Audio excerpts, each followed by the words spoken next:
The Open Conspiracy and Other Writings. By H. G. Wells. London, MCCEI. The Open Conspiracy. Contents. The Open Conspiracy. Chapter page. I. The Present Crisis in Human Affairs 9. 2. The Idea of the Open Conspiracy 14. 3. We have to clear and clean up our minds 16. 4. The Revolution in Education 21. V. Religion in the New World 22. Vi. Modern Religion as Objective 27. 7. What Mankind Has to Do 30. 8. Broad Characteristics of a Scientific World Commonweal 34. 9. No stable utopia is now conceivable 43. X. The Open Conspiracy is not to be thought of as a single organization. It is a conception of life out of which efforts, organizations, and new orientations will arise 44. 11. Forces and resistances in the great modern communities now prevalent, which are antagonistic to the Open Conspiracy. The war with tradition 48. 12. The resistances of the less industrialized peoples to the drive of the Open Conspiracy 58. 13. Resistances and antagonistic forces in our conscious and unconscious self 64. 14. The Open Conspiracy begins as a movement of discussion, explanation, and propaganda 69. Content S. Continued. Chapter page. 15. Early constructive work of the Open Conspiracy 73. 16. Existing and developing movements which are contributory to the Open Conspiracy and which must develop a common consciousness. The Parable of Provender Island 80.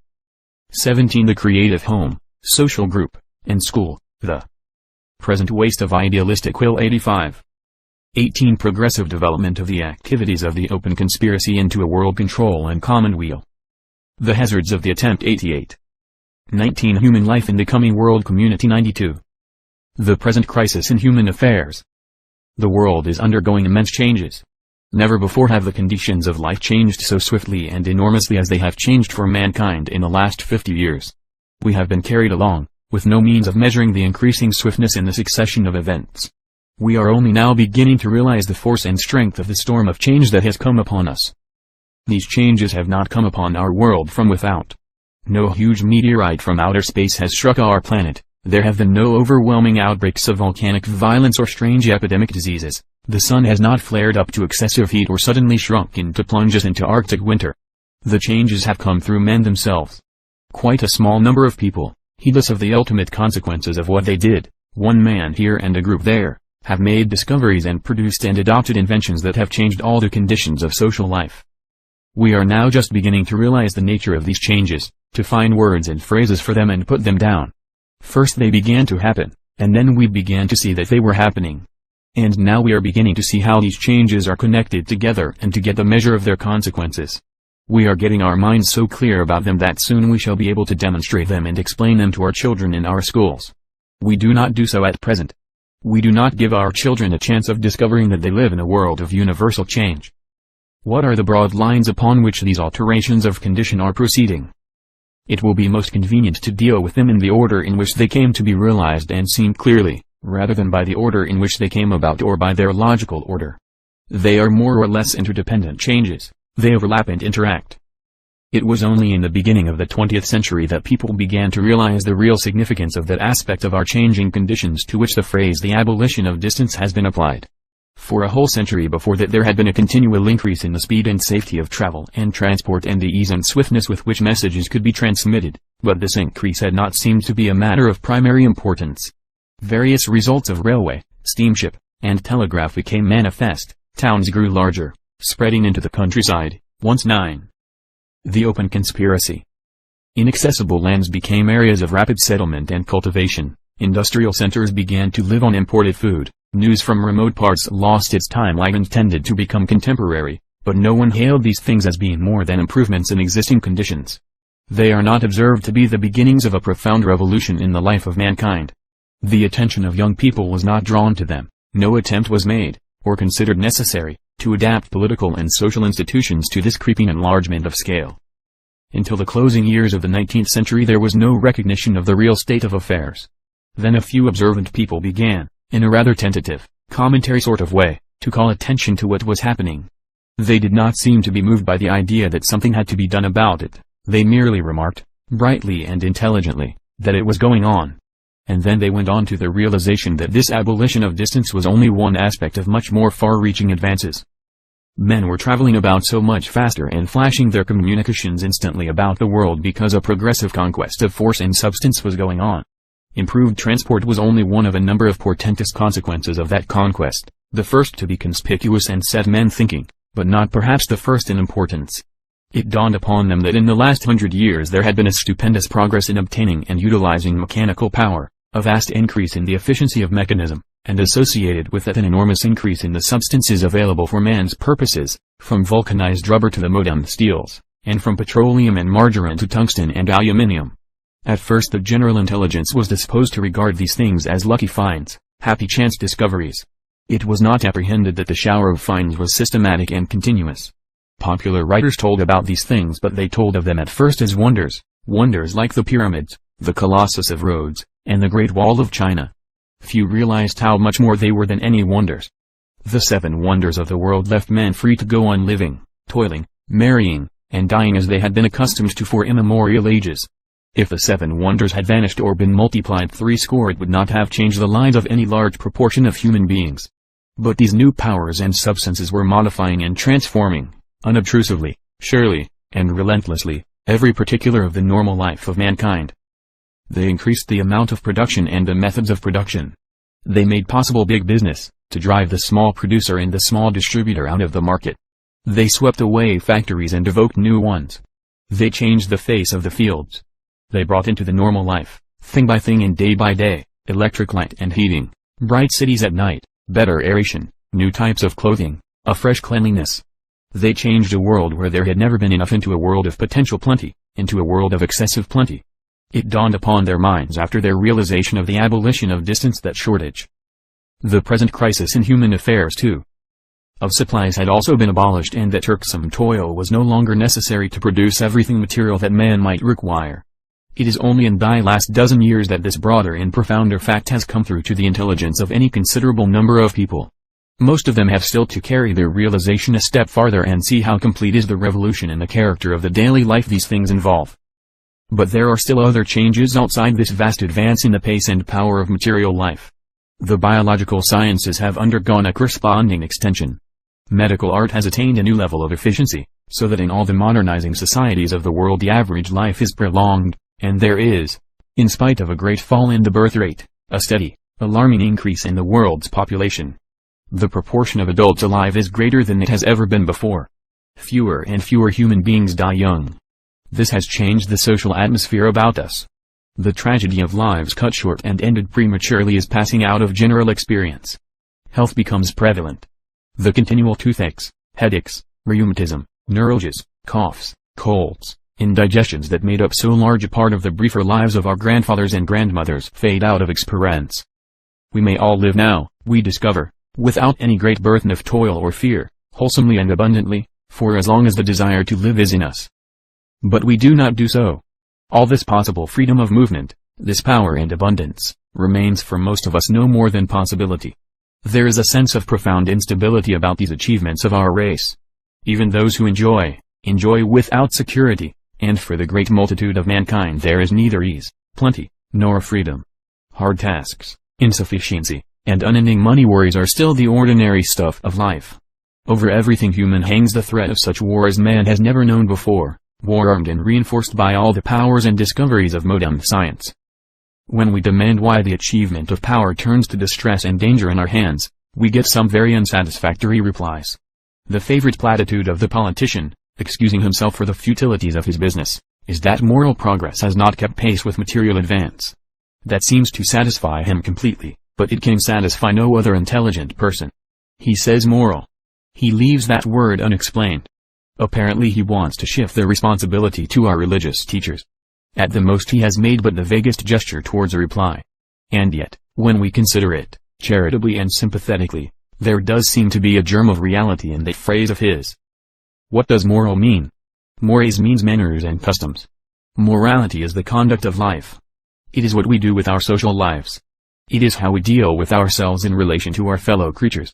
And there does seem to be a much greater discord now than there was, say, a couple of 100 years ago between the prevailing ideas of how to carry on life and the opportunities and dangers of the time. We are coming to see more and more. The open conspiracy. Plainly that certain established traditions which have made up the frame of human relationships for ages are not merely no longer as convenient as they were, but are positively injurious and dangerous. And yet at present we do not know how to shake off these traditions, these habits of social behavior which rule us. Still less are we able to state, and still less bring into operation, the new conceptions of conduct and obligation that must replace them. For example, the general government of human affairs has hitherto been distributed among a number of sovereign states. There are about 70 of them now, and until recently that was a quite tolerable system of frameworks into which a general way of living could be fitted. The standard of living may not have been as high as our present standards, but the social stability and assurance were greater. The young were trained to be loyal, law-regarding, patriotic, and a defined system of crimes and misdemeanors with properly associated pains, penalties, and repressions, kept the social body together. Everyone was taught a history glorifying his own state, and patriotism was chief among the virtues. Now, with great rapidity, there has been that abolition of distance, and everyone has become next-door neighbor to everyone else. States once separate, social and economic systems formerly remote from one another, now jostle each other exasperatingly. Commerce under the new conditions is perpetually breaking nationalist bounds and making militant raids upon the economic life of other countries. This exacerbates patriotism in which we have all been trained and with which we are all, with scarcely an exception, saturated. And meanwhile war, which was once a comparative slow bickering upon a front, has become war in 3 dimensions. It gets at the non-combatant almost as searchingly as at the combatant, and has acquired weapons of a stupendous cruelty and destructiveness. At present there exists no solution to this paradoxical situation. We are continually being urged by our training and traditions to antagonisms and conflicts that will impoverish, starve, and destroy both our antagonists and ourselves. We are all trained to distrust and hate foreigners, salute our flag, stiffen up in a wooden obedient way at our national anthem, and prepare to follow the little fellows in spurs and feathers who pose as the heads of our states into the most horrible common destruction. Our political and economic ideas of living are out of date, and we find great difficulty in adjusting them and reconstructing them to meet the huge and strenuous demands of the new times. That is really what our gramophone politicians have in mind, in the vague way in which they have anything in mind, when they put on that well-worn record about moral progress not having kept pace with material inventions. Socially and politically we want a revised system of ideas about conduct, a view of social and political fight brought up to date. We are not doing the effective thing with our lives, we are drifting, we are being hoodwinked and bamboozled and misled by those who trade upon the old traditions. It is preposterous that we should still be followed about and pestered by war, taxed for war preparations, and threatened bodily and in our liberties by this unnecessary and exaggerated and distorted survival of the disunited. The present crisis in human affairs. World of the pre-scientific era. And it is not simply that our political way of living is now no better than an inherited defect and malformation, but that our everyday life, our eating and drinking and clothing and housing and going about, is also cramped, thwarted, and impoverished, because we do not know how to set about shaking off the old ways and fitting the general life to our new opportunities. The strain takes the form of increased unemployment and a dislocation of spending power. We do not know whether to spend or save. Great swarms of us find ourselves unaccountably thrown out of work. Unjustly, irrationally. Colossal business reconstructions are made to increase production and accumulate profits, and meanwhile the customers with purchasing power dwindle in numbers and fade away. The economic machine creaks and makes every sign of stopping, and its stopping means universal want and starvation. It must not stop. There must be a reconstruction, a changeover. But what sort of a changeover? Though none of us are yet clear as to the precise way in which this great changeover is to be effected, there is a worldwide feeling now that changeover or a vast catastrophe is before us. Increasing multitudes participate in that uneasy sense of insecure transition. In the course of one lifetime mankind has passed from a state of affairs that seems to us now to have been slow, dull, ill-provided, and limited, but at least picturesque and tranquil-minded, to a new phase of excitement, provocation, menace, urgency, and actual or potential distresses. Our lives are part of one another. We cannot get away from it. We are items in a social mass. What are we to do with our lives? The idea of the open conspiracy. I am a writer upon social and political matters. Essentially I am a very ordinary, undistinguished person. I have a mediocre brain, a very average brain, and the way in which my mind reacts to these problems is therefore very much the way in which most brains will react to them. But because it is my business to write and think about these questions, because on that account I am able to give more time and attention to them than most people. I am able to get rather ahead of my equals and to write articles and books just a little before the ideas I experience become plain to scores of thousands, and then to hundreds of thousands, and at last to millions of other people.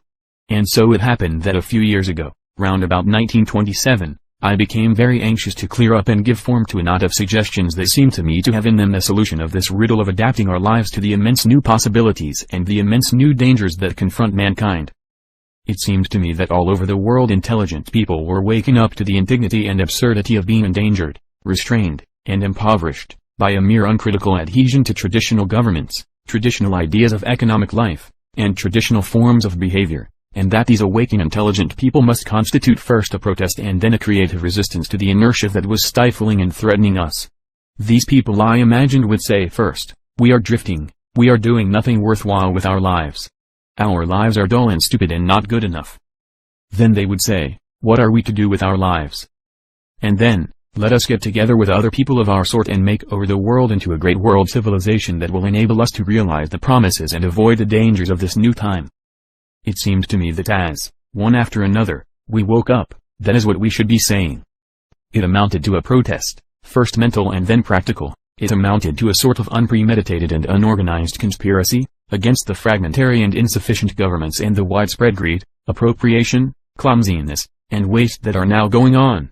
But unlike conspiracies in general, this widening protest and conspiracy against established things would, by its very nature, go on in the daylight, and it would be willing to accept participation and help from every quarter. It would, in fact, become an open conspiracy, a necessary, naturally evolved conspiracy, to adjust our dislocated world. I made various attempts to develop this idea. I published a little book 14. The idea of the open conspiracy 15. Called The Open Conspiracy as early as 1928, into which I put what I had in my mind at that time. It was an unsatisfactory little book even when I published it, not quite plain enough and not quite confident enough, and evidently unsure of its readers. I could not find out how to do it better at the time, and it seemed in its way to say something of living and current interest, and so I published it, but I arranged things so that I could withdraw it in a year or so. That I did, and this present book is a largely rewritten version, much clearer and more explicit. Since that first publication we have all got forward surprisingly. Events have hustled thought along and have been hustled along by thought. The idea of reorganizing the affairs of the world on quite a big scale, which was utopian, and so forth, in 1926 and 1927, and still bold in 1928, has now spread about the world until nearly everybody has it. It has broken out all over the place, thanks largely to the mental stimulation of the Russian 5-year plan. Hundreds of thousands of people everywhere are now thinking upon the lines foreshadowed by my open conspiracy, not because they had ever heard of the book or phrase, but because that was the way thought was going. The first open conspiracy conveyed the general idea of a world reconstructed, but it was very vague about the particular way in which this or that individual life could be lived in relation to that general idea. It gave a general answer to the question, what are we to do with our lives? It said, help to make over the new world amidst the confusions of the old. But when the question was asked, what am to do with my life? The reply was much less satisfactory.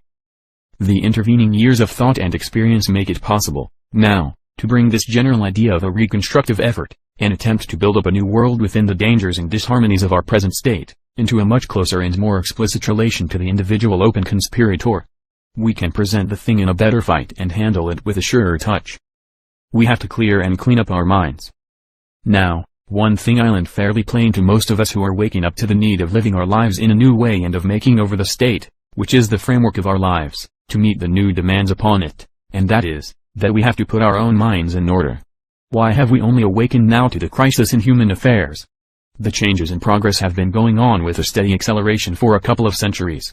Clearly we must all have been very unobservant, our knowledge as it came to us must have been very badly arranged in our minds, and our way of dealing with it must have been cloudy and muddled, or else we should surely have awakened long ago to the immense necessities that now challenge us. And if that is so, if it has taken decades to rouse us, then quite probably we are not yet completely awake. Even now we may not have realized the job before us in its completeness. We may still have much to get plain in our minds, and we certainly have much more to learn. One primary and permanent duty therefore is to go on with our thinking and to think as well as we can about the way in which we think and about the ways in which we get and use knowledge. Fundamentally the open conspiracy must be an intellectual rebirth. Human thought is still very much confused by the imperfection of the words and other symbols it employs, and the consequences of this confused thinking are much more serious and extensive than is commonly realized. We still see the world through a mist of words. It is only the things immediately about us that are plain fact. Through symbols, and especially through words, man has raised himself above the level of the ape and come to a considerable mastery over his universe. But every step in his mental ascent has involved entanglement with these symbols and words he was using. They were at once helpful and very dangerous and misleading. A great part of our affairs, social, political, intellectual, is in a perplexing and dangerous state today because of our loose, uncritical, slovenly use of words. All through the later Middle Ages there were great disputes among the schoolmen about the use of words and symbols. There is a queer disposition in the human mind to think that symbols and words and logical deductions are truer than actual experiences, and these great controversies were due to the struggle of the human intelligence against that disposition. On the one side were the realists, who were so called because they believed, in effect, that names were more real than facts, and on the other side were the nominalists, who from the first were pervaded by a suspicion about names and words generally, who thought there might be some sort of catch. We have to clear and clean up our minds 17. In verbal processes, and who gradually worked their way towards verification by experiment, which is the fundamental thing about experimental science which has given our human world all these immense powers and possibilities that tempt and threaten it today. These controversies of the schoolmen were of the utmost importance to mankind. The modern world could not begin to come into existence until the human mind had broken away from the narrow-minded verbalist way of thinking which the realists followed. But all through my education I never had this matter explained to me. The University of London intimated that I was a soundly educated young man by giving me a degree in first-class honours and the liberty to acquire and wear an elegant gown and hood, and the London College of Preceptors gave me and the world its highest assurances that I was fit to educate and train the minds of my fellow creatures, and yet I had still to discover that a realist was not a novelist who put rather too highly flavored sex appeal into his books, and a nominalist, nothing in particular. But it had crept into my mind as I learnt about individuality in my biological work and about logic and psychology in my preparation as the perfect preceptor, that something very important and essential was being left out and that I wasn't at all as well equipped as my diplomas presently said I was, and in the next few years I found the time to clean up this matter pretty thoroughly. I made no marvelous discoveries, everything I found out was known already. Nevertheless, I had to find out some of this stuff for myself quite over again, as though it had never been done. So inaccessible was any complete account of human thinking to an ordinary man who wanted to get his mind into proper working condition. And this was not that I had missed some recondite, precious refinements of philosophy, it was that my fundamental thinking, at the very root of my political and social conduct, was wrong. I was in a human community, and that community, and I with it, was thinking of phantoms and fantasies as though they were real and living things, was in a reverie of unrealities, was blind, slovenly, hypnotized, base and ineffective, blundering about in an extremely beautiful and an extremely dangerous world. I set myself to re-educate myself, and after the practice of writers wrote it in various trial pamphlets, essays, and books. There is no need to refer to these books here. The gist of the matter is set out in 3 compilations, to which I shall refer again almost immediately. They are The Outline of History, ch. 21, section 6, and ch.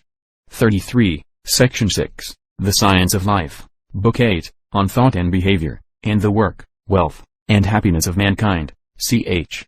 2, section 1-4. In the last, it is shown quite plainly how man has had to struggle for the mastery of his mind, has discovered only after great controversies the proper and effective use of his intellectual tools, and has had to learn to avoid certain widespread traps and pitfalls before he could achieve his present mastery over matter. Thinking clearly and effectively does not come by nature. Hunting the truth is an art. We blunder naturally into 1,000 misleading generalizations and false processes. Yet there is hardly any intelligent mental training done in the open conspiracy schools of the world today. We have to learn this art, if we are to practice it at all. Our school teachers have had no proper training themselves, they miseducate by example and precept, and so it is that our press and current discussions are more like an impromptu riot of crippled and deaf and blind minds than an intelligent interchange of ideas. What bosh one reads! What rash and impudent assumptions! What imbecile inferences! But re-educating oneself, getting one's mind into health and exercising it and training it to think properly, is only the beginning of the task before the awakening open conspirator. He has not only to think clearly, but he has to see that his mind is equipped with the proper general ideas to form a true framework for his everyday judgments and decisions. It was the Great War first brought home to me how ignorant I was, and how ill-finished and untidy my mind, about the most important things of life.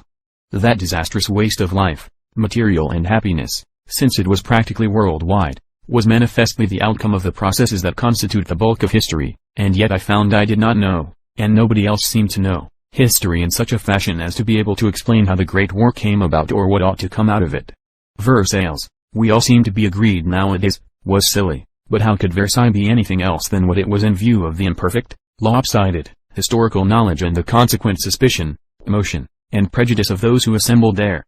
They did not know any better than the rest of us what the war was, and so how could they know what the peace ought to be? I perceived that I was in the same case with everyone else, and I set myself first of all for my own guidance to make a summary of all history and get some sort of map to more serviceable conclusions about the political state of mankind.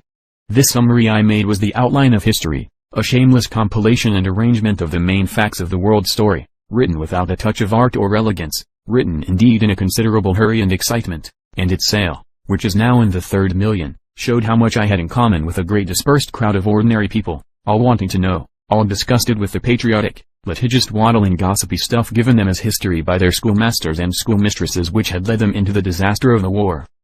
The outline of history is not a whole history of life. Its main theme is the growth of human intercommunication and human communities and their rulers and conflicts, the story of how and why the myriads of little tribal systems of 10,000 years ago have fought and coalesced into the 60 or 70 odd governments of today and are now straining and laboring in the grip of forces that must presently accomplish their final unison. And even as I completed the outline, I realized that there remained outside its scope wider and more fundamental, and closer, more immediate fields of knowledge which I still had to get in order for my own practical ends and the ends of like-minded people who wanted to use their lives effectively, if my existence was to escape futility. I realized that I did not know enough about the life in my body and its. We have to clear and clean up our minds. 19. Relations to the world of life and matter outside it to come to proper decisions about a number of urgent matters, from race conflicts, birth control, and my private life, to the public control of health and the conservation of natural resources. And also, I found, I was astonishingly ignorant about the everyday business of life, the how and why of the miner who provided the coal to cook my dinner, and the banker who took my money in return for a checkbook, and the shopkeeper from whom I bought things, and the policeman who kept the streets in order for me. Yet I was voting for laws affecting my relations with these people, paying them directly or indirectly, airing my ignorant opinions about them, and generally contributing by my behavior to sustain and affect their lives. So with the aid and direction of 2 very competent biologists I set to work to get out as plain and clear a statement as possible of what was known about the sources and nature of life and the relation of species to individuals and to other species, and the processes of consciousness and thought. This I published as The Science of Life. And while this was going on I set myself to the task of making a review of all human activities in relation to each other, the work of people and the needs of people, cultivation, manufacture, trade, direction, government, and all. This was the most difficult part of this attempt to get a rational account of the modern world, and it called for the help and counsel of a great variety of people. I had to ask and find some general answer to the question, what are the 1900-odd million human beings who are alive today doing, and how and why are they doing it? It was, in fact, an outline of economic, social, and political science, but since, after the outline of history, the word outline has been a good deal cheapened by various enterprising publishers, I have called it the work, wealth, and happiness of mankind. Now, I find, by getting these 3 correlated compilations into existence, I have at last, in however rough a fashion, brought together a complete system of ideas upon which an open conspirator can go. Before anyone could hope to get on to anything like a practical working directive answer to what are we to do with our lives? It was necessary to know what our lives were, the science of life, what had led up to their present pattern, the outline of history, and this 3rd book, to tell what we were actually doing and supposed to be doing with our working lives, day by day, at the present time. By the time I was through with these books I felt I had really something sound and comprehensive to go upon, an ideology, as people say, on which it was possible to think of building a new world without fundamental surprises, and, moreover, that I had got my mind stripped down and cleaned of many illusions and bad habits, so that it could handle life with an assurance it had never known before. There is nothing marvelous about these compilations of mine. Any steady writer of average intelligence with the same will and the same resources, who could devote about 9 or 10 years to the task and get the proper sort of help, could have made them. It can be done, it is no doubt being done, all over again by other people, for themselves and perhaps for others, much more beautifully and adequately. But to get that amount of the open conspiracy, vision and knowledge, to achieve that general arrangement and understanding, was a necessary condition that had to be satisfied before any answer to the question, what are we to do with our lives, could even be attempted, and before one could become in any effective way an open conspirator. There is nothing indispensable even now, I repeat, about these three particular books. I know about them and refer to them because I put them together myself, and so they are handy for me to explain myself. But most of what they contain can be extracted from any good encyclopedia. Any number of people have made similar outlines of history for themselves, have read widely, grasped the leading principles of biology and grappled with the current literature of business science, and do not in the least need my particular summary. So far as history and biology are concerned, there are parallel books that are as good and serviceable. Van Loon's books, for example. Yet even for highly educated people these summaries may be useful in bringing things known with different degrees of thoroughness into a general scheme. They correlate, and they fill up gaps. Between them they cover the ground, and in some fashion that ground has to be covered before the mind of a modern citizen is prepared to tackle the problems that confront it.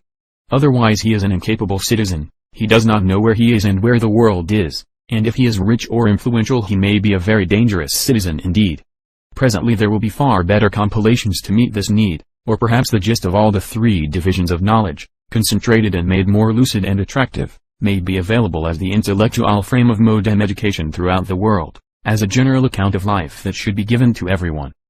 But certainly no one can possibly set about living properly and satisfactorily unless he knows what HS is, where he is, and how he stands to the people and things about him.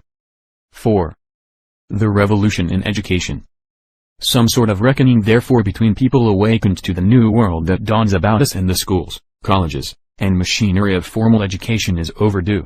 As a body the educated are getting nothing like that account of life which is needed to direct our conduct in this modern world. It is the crowning absurdity in the world today that these institutions should go through a solemn parade of preparing the new generation for life, and that then, afterwards, a minority of their victims, finding this preparation has left them almost totally unprepared, should have of their own accord to struggle out of our world heap of starved and distorted minds to some sort of real education. The world cannot be run by such a minority of escaped and re-educated minds alone, with all the rest of the heap against them. Our necessities demand the intelligence and services of everyone who can be trained to give them. The new world demands new schools, therefore, to give everyone a sound and thorough mental training and equip everyone with clear ideas about history, about life, and about political and economic relationships instead of the rubbishy head content at present prevalent. The old world teachers and schools have to be reformed or replaced. A vigorous educational reform movement arises as a natural and necessary expression of the awakening open conspirator. A revolution in education is the most imperative and fundamental part of the adaptation of life to its new conditions. These various compendia of knowledge constituting a modern account of life, on which we have laid stress in the previous section, these supplements to teaching, which are now produced and read outside the established formal educational world and in the teeth of its manifest hostility, arise because of the backwardness of that world, and as that world yields slowly but surely to the pressure of the new spirit, so they will permeate and replace its textbooks and disappear as a separate class of book. The education these new dangerous times in which we are now living demands, must start right, from the beginning, and there must be nothing to replace and nothing to relearn in it. Before we can talk politics, finance, business, or morals, we must see that we have got the right mental habits and the right foundation of realized facts. There is nothing much to be done with our lives until we have seen to that. 21. Religion in the New World. Yes, objects a reader, but does not our religion tell us what we are to do with our lives? We have to bring religion, as a fundamental matter, into this discussion. From our present point of view, religion is that central essential part of education which determines conduct. Religion certainly should tell us what to do with our lives. But in the vast stirring occasions of modern life, so much of what we call religion remains irrelevant or dumb. Religion does not seem to join on to the main parts of the general problem of living. It has lost touch. Let us try and bring this problem of the open conspiracy to meet and make the new world, into relation with the traditions of religion. The clear-minded open conspirator who has got his modern ideology, his lucidly arranged account of the universe in order, is obliged to believe that only by giving his life to the great processes of social reconstruction, and shaping his conduct with reference to that, can he do well with his life. But that merely launches him into the most subtle and unending of struggles, the struggle against the incessant gravitation of our interests to ourselves. He has to live the broad life and escape from the close narrow life. We all try to attain the dignity and happiness of magnanimity and escape from the tormenting urgencies of personal desire. In the past that struggle has generally assumed the form of a religious struggle. Religion is the antagonist of self. In their completeness, in the life that was professionally religious, religions have always demanded great subordinations of self. Therein lay their creative force. They demanded devotion and gave reasons for that demand. They disentangled the will from the egotistical preoccupations, often very completely. There is no such thing as a self-contained religion, a private religious solo. Certain forms of Protestantism and some mystical types come near to making religion a secluded duet between the individual and his divinity, but here that may be regarded as a perversion of the religious impulse. Just as the normal sexual complex excites and stirs the individual out of his egotism to serve the ends of the race, so the normal religious process takes the individual out of his egotism for the service of the community. It is not a bargain, a social contract, between the individual and the community. It is a subordination of both the existing individual and the existing community in relation to something, a divinity, a divine order, a standard, a righteousness, more important than either. What is called in the phraseology of certain religions conviction of sin and the flight from the city of destruction are familiar instances of this. Reference 22. Religion in the New World 23. Of the self-centered individual and the current social life to something far better than either the one or the other. This is the third element in a religious relationship, a hope, a promise, an objective which turns the convert not only from himself but from the world, as it is, towards better things. First comes self-disregard, then service, and then this reconstructive creative urgency. For the finer sort of mind this aspect of religion seems always to have been its primary attraction. One has to remember that there is a real will for religion scattered throughout mankind, a real desire to get away from self. Religion has never pursued its distinctive votaries, they have come to meet it. The desire to give oneself to greater ends than the everyday life affords, and to give oneself freely, is clearly dominant in that minority, and traceable in an incalculable proportion of the majority. But hitherto religion has never been presented simply as a devotion to a universal cause. The devotion has always been in it, but it has been complicated by other considerations. The leaders in every great religious movement have considered it necessary that it should explain itself in the form of history and a cosmogony. It has been felt necessary to say why? And to what end? Every religion therefore has had to adopt the physical conceptions, and usually also to assume many of the moral and social values, current at the time of its foundation. It could not transcend the philosophical phrases and attitudes that seemed then to supply the natural frame for a faith, nor draw upon anything beyond the store of scientific knowledge of its time. In this lurked the seeds of the ultimate decay and supersession of every successive religion. But as the idea of continual change, going farther and farther from existing realities and never returning to them, is a new one, as nobody until very recently has grasped the fact that the knowledge of today is the ignorance of tomorrow, each fresh development of religion in the world so far has been proclaimed in perfect good faith as the culminating and final truth. This finality of statement has considerable immediate practical value. The suggestion of the possibility of further restatement is an unsettling suggestion. It undermines conviction and breaks the ranks of the believers, because there are enormous variations in the capacities of men to recognize the same spirit under a changing shape. Those variations cause endless difficulties today. While some intelligences can recognize the same God under a variety of names and symbols without any severe strain, others cannot even detect the most contrasted gods one from the other, provided they wear the same mask and title. It appears a perfectly natural and reasonable thing to many minds to restate religion now in terms of biological and psychological necessity, while to others any variation whatever in the phrasing of the faith seems to be nothing less than atheistical misrepresentations of the most damnable kind. For these latter God, a God still anthropomorphic enough to have a will and purpose, to display preferences and reciprocate emotions, to be indeed a person, must be retained until the end of time. For others, God can be thought of as a great first cause, as impersonal and inhuman as atomic structure. 24. The open conspiracy. It is because of the historical and philosophical commitments they have undertaken, and because of concessions made to common human weaknesses in regard to such once apparently minor but now vital moral issues as property, mental activity, and public veracity, rather than of any inadequacy in their adaptation to psychological needs, that the present wide discredit of organized religions has come about. They no longer seem even roughly truthful upon issues of fact, and they give no imperatives over large fields of conduct in which perplexity is prevalent. People will say, I could be perfectly happy leading the life of a Catholic devotee if only I could believe. But most of the framework of religious explanation upon which that life is sustained is too old-fashioned and too irrelevant to admit of that thoroughness of belief which is necessary for the devotion of intelligent people. Great ingenuity has been shown by modern writers and thinkers in the adaptation of venerated religious expressions to new ideas. Peccavi. Have I not written of the creative will in humanity as God the invisible King and presented it in the figure of a youthful and adventurous finite God? The word God is in most minds so associated with the concept of religion that it is abandoned only with the greatest reluctance. The word remains, though the idea is continually attenuated. Respect for him demands that he should have no imitations.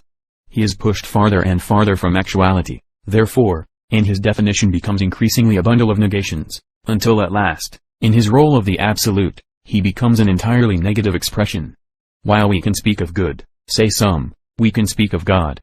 God is the possibility of goodness, the good side of things. If phrases in which the name of God is used are to be abandoned, they argue, religion will be left speechless before many occasions. Certainly there is something beyond the individual that is and the world that is, on that we have already insisted as a characteristic of all religions, that persuasion is the essence of faith and the key to courage. But whether that is to be considered, even after the most strenuous exercises in personification, as a greater person or a comprehensive person, is another matter. Personality is the last vestige of anthropomorphism. The modern urge to a precise veracity is against such concessions to traditional expression.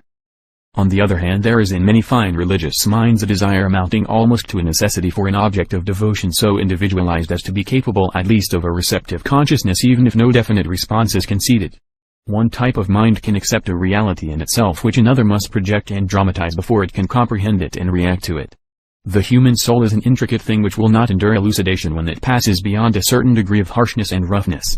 The human spirit has lent love, devotion, obedience and humility in relation to other personalities, and with difficulty it takes the final step to a transcendent subordination, from which the last shred of personality has been stripped. In matters not immediately material, language has to work by metaphors. Religion in the New World 25. And though every metaphor carries its own peculiar risks of confusion, we cannot do without them. Great intellectual tolerance is necessary, therefore, a cultivated disposition to translate and retranslate from one metaphysical or emotional idiom to another, if there is not to be a deplorable wastage of moral force in our world. Just now I wrote Peccavi because I had written God the Invisible King, but after all I do not think it was so much a sin to use that phrase, God the Invisible King, as an error in expression. If there is no sympathetic personal leader outside us, there is at least in us the attitude we should adopt towards a sympathetic personal. Three profound differences between the new mental dispositions of the present time and those of preceding ages have to be realized if current developments of the religious impulse are to be seen in their correct relationship to the religious life of the past. There has been a great advance in the analysis of psychic processes and the courage with which men have probed into the origins of human thought and feeling.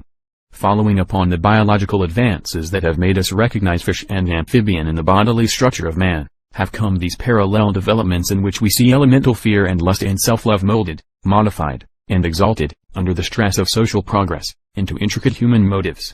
Our conception of sin and our treatment of sin have been profoundly modified by this analysis. Our former sins are seen as ignorances, inadequacies and bad habits, and the moral conflict is robbed of 3/4 of its ego-centered melodramatic quality. We are no longer moved to be less wicked, we are moved to organize our conditioned reflexes and lead a life less fragmentary and silly. Secondly, the conception of individuality has been influenced and relaxed by biological thought, so that we do not think so readily of the individual contra mundum as our fathers did. We begin to realize that we are egotists by misapprehension. Nature cheats the self to serve the purposes of the species by filling it with wants that war against its private interests. As our eyes are opened to these things, we see ourselves as beings greater or less than the definitive self. Man's soul is no longer his own. It is, he discovers, part of a greater being which lived before he was born and will survive him. The idea of a survival of the definite individual with all the accidents and idiosyncrasies of his temporal nature upon him dissolves to nothing in this new view of immortality. The third of the main contrasts between modern and former thought which have rendered the general shapes of established religion old-fashioned and unserviceable is a reorientation of current ideas about time. The powerful disposition of the human mind to explain everything as the inevitable unfolding of a past event which, so to speak, sweeps the future helplessly before it, has been checked by a mass of subtle criticisms. The conception of progress as a broadening and increasing purpose, a conception which is taking hold of the human imagination more and more firmly, turns religious life towards the future. We think no longer of submission to the irrevocable decrees of absolute dominion, but of participation in an adventure. 26. The open conspiracy. On behalf of a power that gains strength and establishes itself. The history of our world, which has been unfolded to us by science, runs counter to all the histories on which religions have been based. There was no creation in the past, we begin to realize, but eternally there is creation. There was no fall to account for the conflict of good and evil, but a stormy ascent. Life as we know it is a mere beginning. It seems unavoidable that if religion is to develop unifying and directive power in the present confusion of human affairs, it must adapt itself to this forward-looking, individuality-analyzing turn of mind. It must divest itself of its sacred histories, its gross preoccupations, its posthumous prolongation of personal ends. The desire for service, for subordination, for permanent effect, for an escape from the distressful pettiness and mortality of the individual life, is the undying element in every religious system. The time has come to strip religion right down to that, to strip it for greater tasks than it has ever faced before. The histories and symbols that served our fathers encumber and divide us. Sacraments and rituals harbor disputes and waste our scanty emotions. The explanation of why things are is an unnecessary effort in religion. The essential fact in religion is the desire for religion and not how it came about. If you do not want religion, no persuasions, no convictions about your place in the universe can give it to you. The first sentence in the Modem Creed must be, not I believe, but I give myself. To what? And how? To these questions we will now address ourselves. Vi. Modern religion is objective. To give oneself religiously is a continuing operation expressed in a series of acts. It can be nothing else. You cannot dedicate yourself and then go away to live just as you have lived before. It is a poor travesty of religion that does not produce an essential change in the life which embraces it. But in the established and older religions of our race, this change of conduct has involved much self-abasement merely to the god or gods, or much self-mortification merely with view to the moral perfecting of self. Christian devotion, for example, in these early stages, before the hermit life gave place to organized monastic life, did not to any extent direct itself to service except the spiritual service of other human beings. But as Christianity became a definite social organizing force, it took on a great series of healing, comforting, helping, and educational activities. The modern tendency has been and is all in the direction of minimizing what one might call self-centered devotion and self-subjugation, and of expanding and developing external service. The idea of inner perfectibility dwindles with the diminishing importance attached to individuality. We cease to think of mortifying or exalting or perfecting ourselves and seek to lose ourselves in a greater life. We think less and less of conquering self and more of escaping from self. If we attempt to perfect ourselves in any respect, it is only as a soldier sharpens and polishes an essential weapon. Our quickened apprehension of continuing change, our broader and fuller vision of the history of life, disabuse our minds of many limitations set to the imaginations of our predecessors. Much that they saw as fixed and determinate, we see as transitory and controllable. They saw life fixed in its species and subjected to irrevocable laws. We see life struggling insecurely but with a gathering successfulness for freedom and power against restriction and death. We see life coming at last to our tragic and hopeful human level. Unprecedented possibilities, mighty problems, we realize, confront mankind today. They frame our existences. The practical aspect, the material form, the embodiment of the modernized religious impulse is the direction of the whole life to the solution of these problems and the realization of their possibilities. The alternative before man now is either magnificence of spirit and magnificence of achievement, or disaster. The modern religious life, like all forms of religious life, must needs have its own subtle and deep inner activities, its meditations, its self-confrontations, its phases of stress and search and appeal, its serene and 27. 28. The open conspiracy. Prayerful moods, but these inward aspects do not come into the scope of this present inquiry, which is concerned entirely with the outward shape, the direction, and the organization of modern religious effort, with the question of what, given religious devotion, we have to do and how that has to be done. Now, in the new and greater universe to which we are awakening, its immense possibilities furnish an entirely new frame and setting for the moral life. In the fixed and limited outlook of the past, practical good works took the form mainly of palliative measures against evils that were conceived of as incurable. The religious community nursed the sick, fed the hungry, provided sanctuary for the fugitive, pleaded with the powerful for mercy. It did not dream of preventing sickness, famine, or tyranny. Otherworldliness was its ready refuge from the invincible evil and confusion of the existing scheme of things. But it is possible now to imagine an order in human affairs from which these evils have been largely or entirely eliminated. More and more people are coming to realize that such an order is a material possibility. And with the realization that this is a material possibility, we can no longer be content with a field of good deeds and right action restricted to palliative and consolatory activities. Such things are merely first aid. The religious mind grows bolder than it has ever been before. It pushes through the curtain it once imagined was a barrier. It apprehends its larger obligations. The way in which our activities conduce to the realization of that conceivable better order in human affairs becomes the new criterion of conduct. Otherworldliness has become unnecessary. The realization of this possible better order brings us at once to certain definite lines of conduct. We have to make an end to war, and to make an end to war we must be cosmopolitan in our politics. It is impossible for any clear-headed person to suppose that the ever more destructive stupidities of war can be eliminated from human affairs until some common political control dominates the earth, and unless certain pressures due to the growth of population, due to the enlarging scope of economic operations or due to conflicting standards and traditions of life, are disposed of. To avoid the positive evils of war and to attain the new levels of prosperity and power that now come into view, an effective world control, not merely of armed force, but of the production and main movements of staple commodities and the drift and expansion of population is required. It is absurd to dream of peace and worldwide progress without that much control. These things assured, the abilities and energies of a greatly increased proportion of human beings could be diverted to the happy activities of scientific research and creative work, with an ever-increasing release and enlargement of human possibility. On the political side it is plain that our lives must be given to the advancement of that union. Such a forward stride in human life, the first stride in a mighty continuing advance, an advance to which no limit appears, is now not simply materially possible. It is urgent. The opportunity is plain before mankind. It is the alternative to social decay. But there is no certainty, no material. Modern religion is objective 29. Necessity, that it should ever be taken. It will not be taken by mankind inadvertently. It can only be taken through such an organization of will and energy to take it as this world has never seen before. These are the new imperatives that unfold themselves before the more alert minds of our generation. They will presently become the general mental background, as the modern interpretations of the history of life and of the material and mental possibilities about us establish themselves. Evil political, social, and economic usages and arrangements may seem obdurate and huge, but they are neither permanent nor uncontrollable. They can be controlled, however, only by an effort more powerful and determined than the instincts and inertias that sustain them. Religion, modern and disillusioned, has for its outward task to set itself to the control and direction of political, social, and economic life. If it does not do that, then it is no more than a drug for easing discomfort, the opium of the peoples.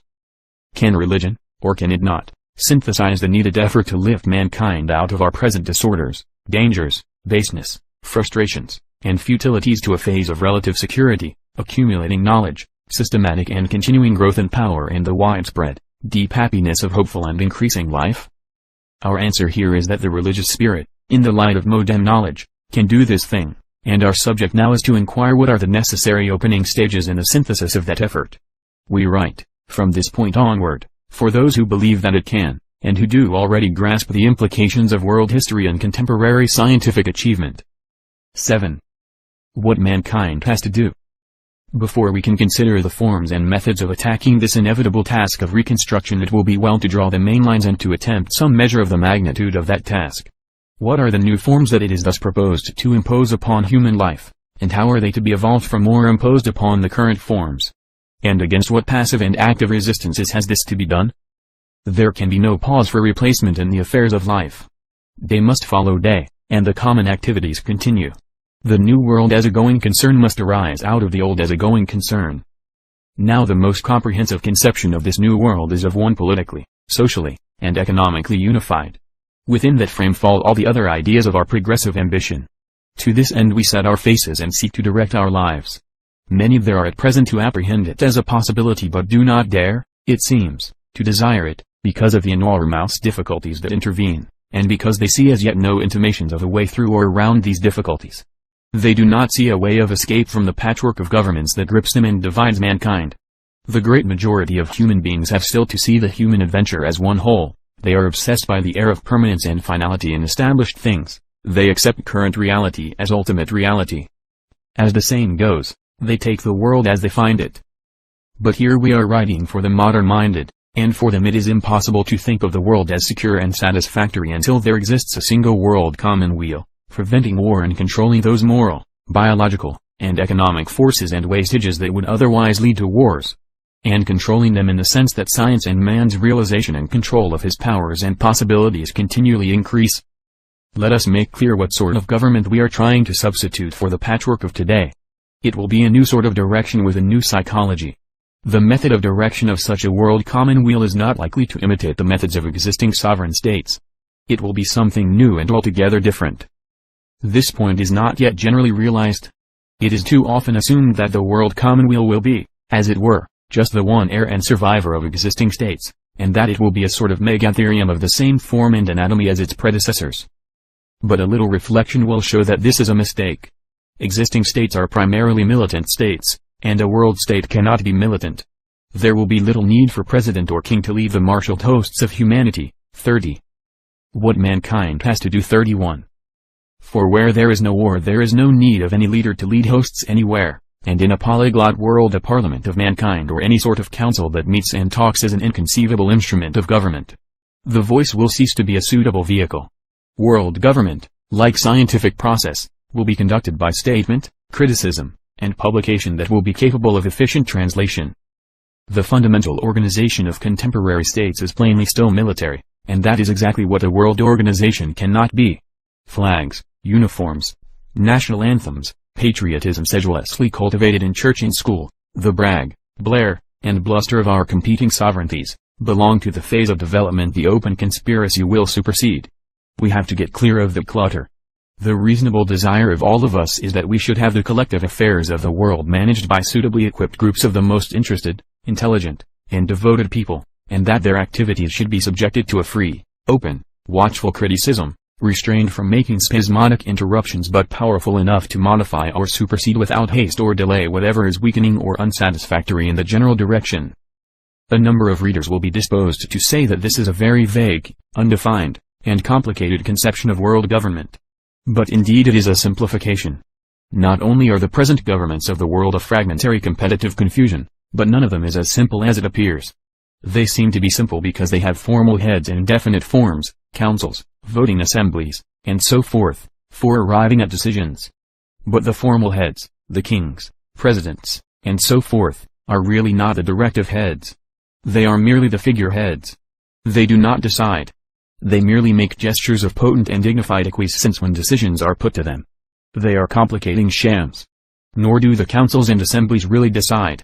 They record, often very imperfectly and exasperatingly, the accumulating purpose of outer forces.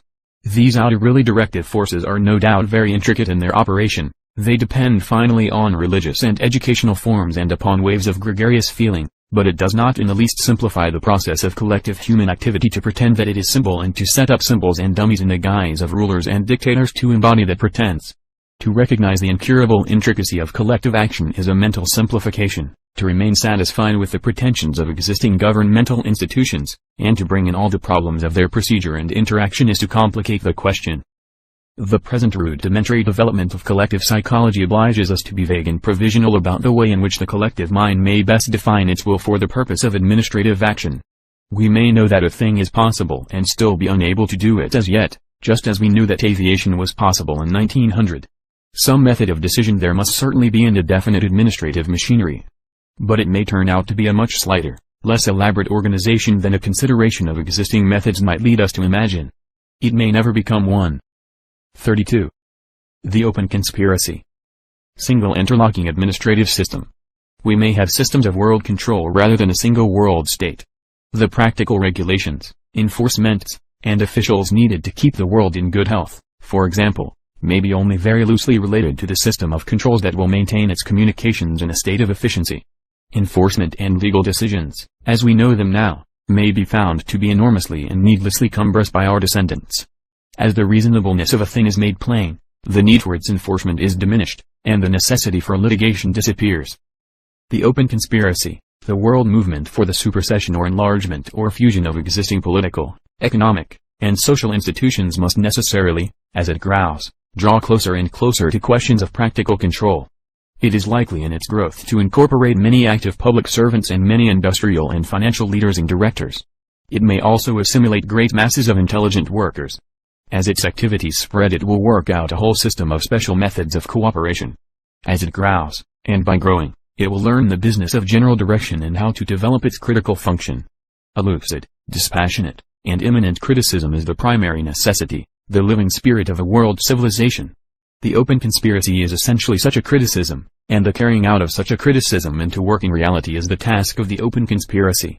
It will by its very nature be aiming not so much to set up a world direction as to become itself a world direction, and the educational and militant forms of its opening phase will evoke, step by step, as experience is gained and power and responsibility acquired, forms of administration and research in correlation.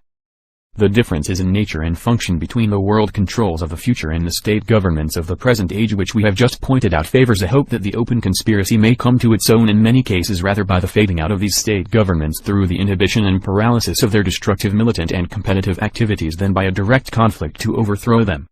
As new world controls develop, it becomes the supreme business of the open conspiracy to keep them worldwide and impartial, to save them by an incessant critical educational and propagandist activity from entanglement with the old traditional rivalries and feuds of states and nations. It is quite possible that such world control should be able to develop independently, but it is highly probable, on the other hand, that they will continue to be entangled as they are today, and that they will need to be disengaged with the struggle.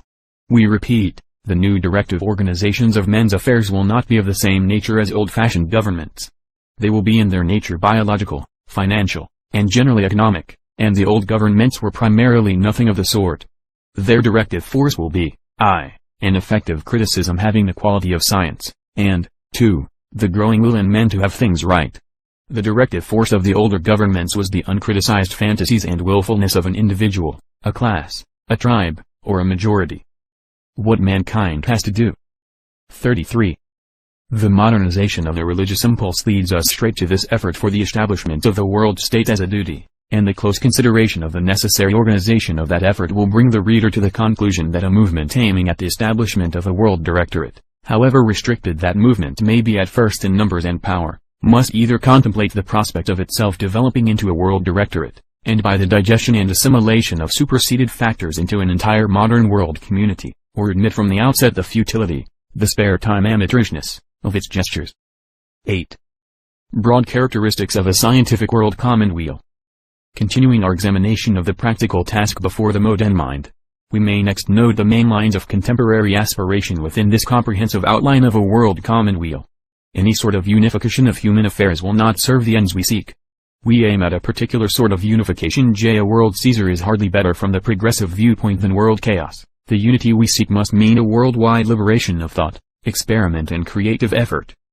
A successful open conspiracy merely to seize governments and wield and retain world power would be at best only the empty frame of success. It might be the exact reverse of success. Release from the threat of war and from the waste of international economic conflicts is a poor release if it demands as its price the loss of all other liberties.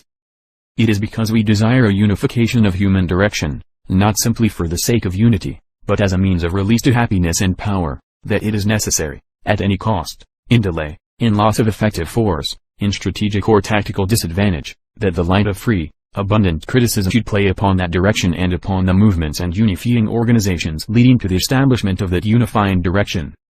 Man is an imperfect animal and never quite trustworthy in the dark. Neither morally nor intellectually is he safe from lapses.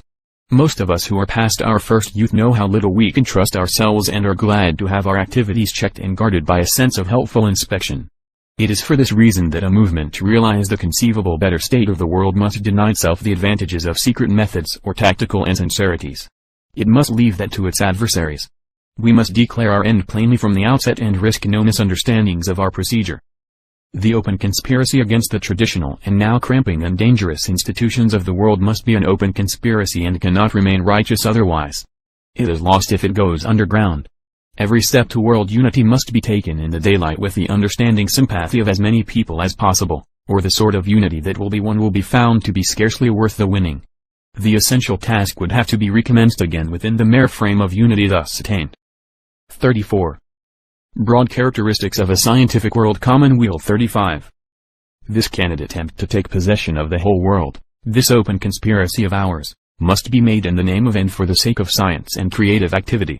Its aim is to release science and creative activity, and every stage in the struggle must be watched and criticized, lest there be any sacrifice of these ends to the exigencies of conflict.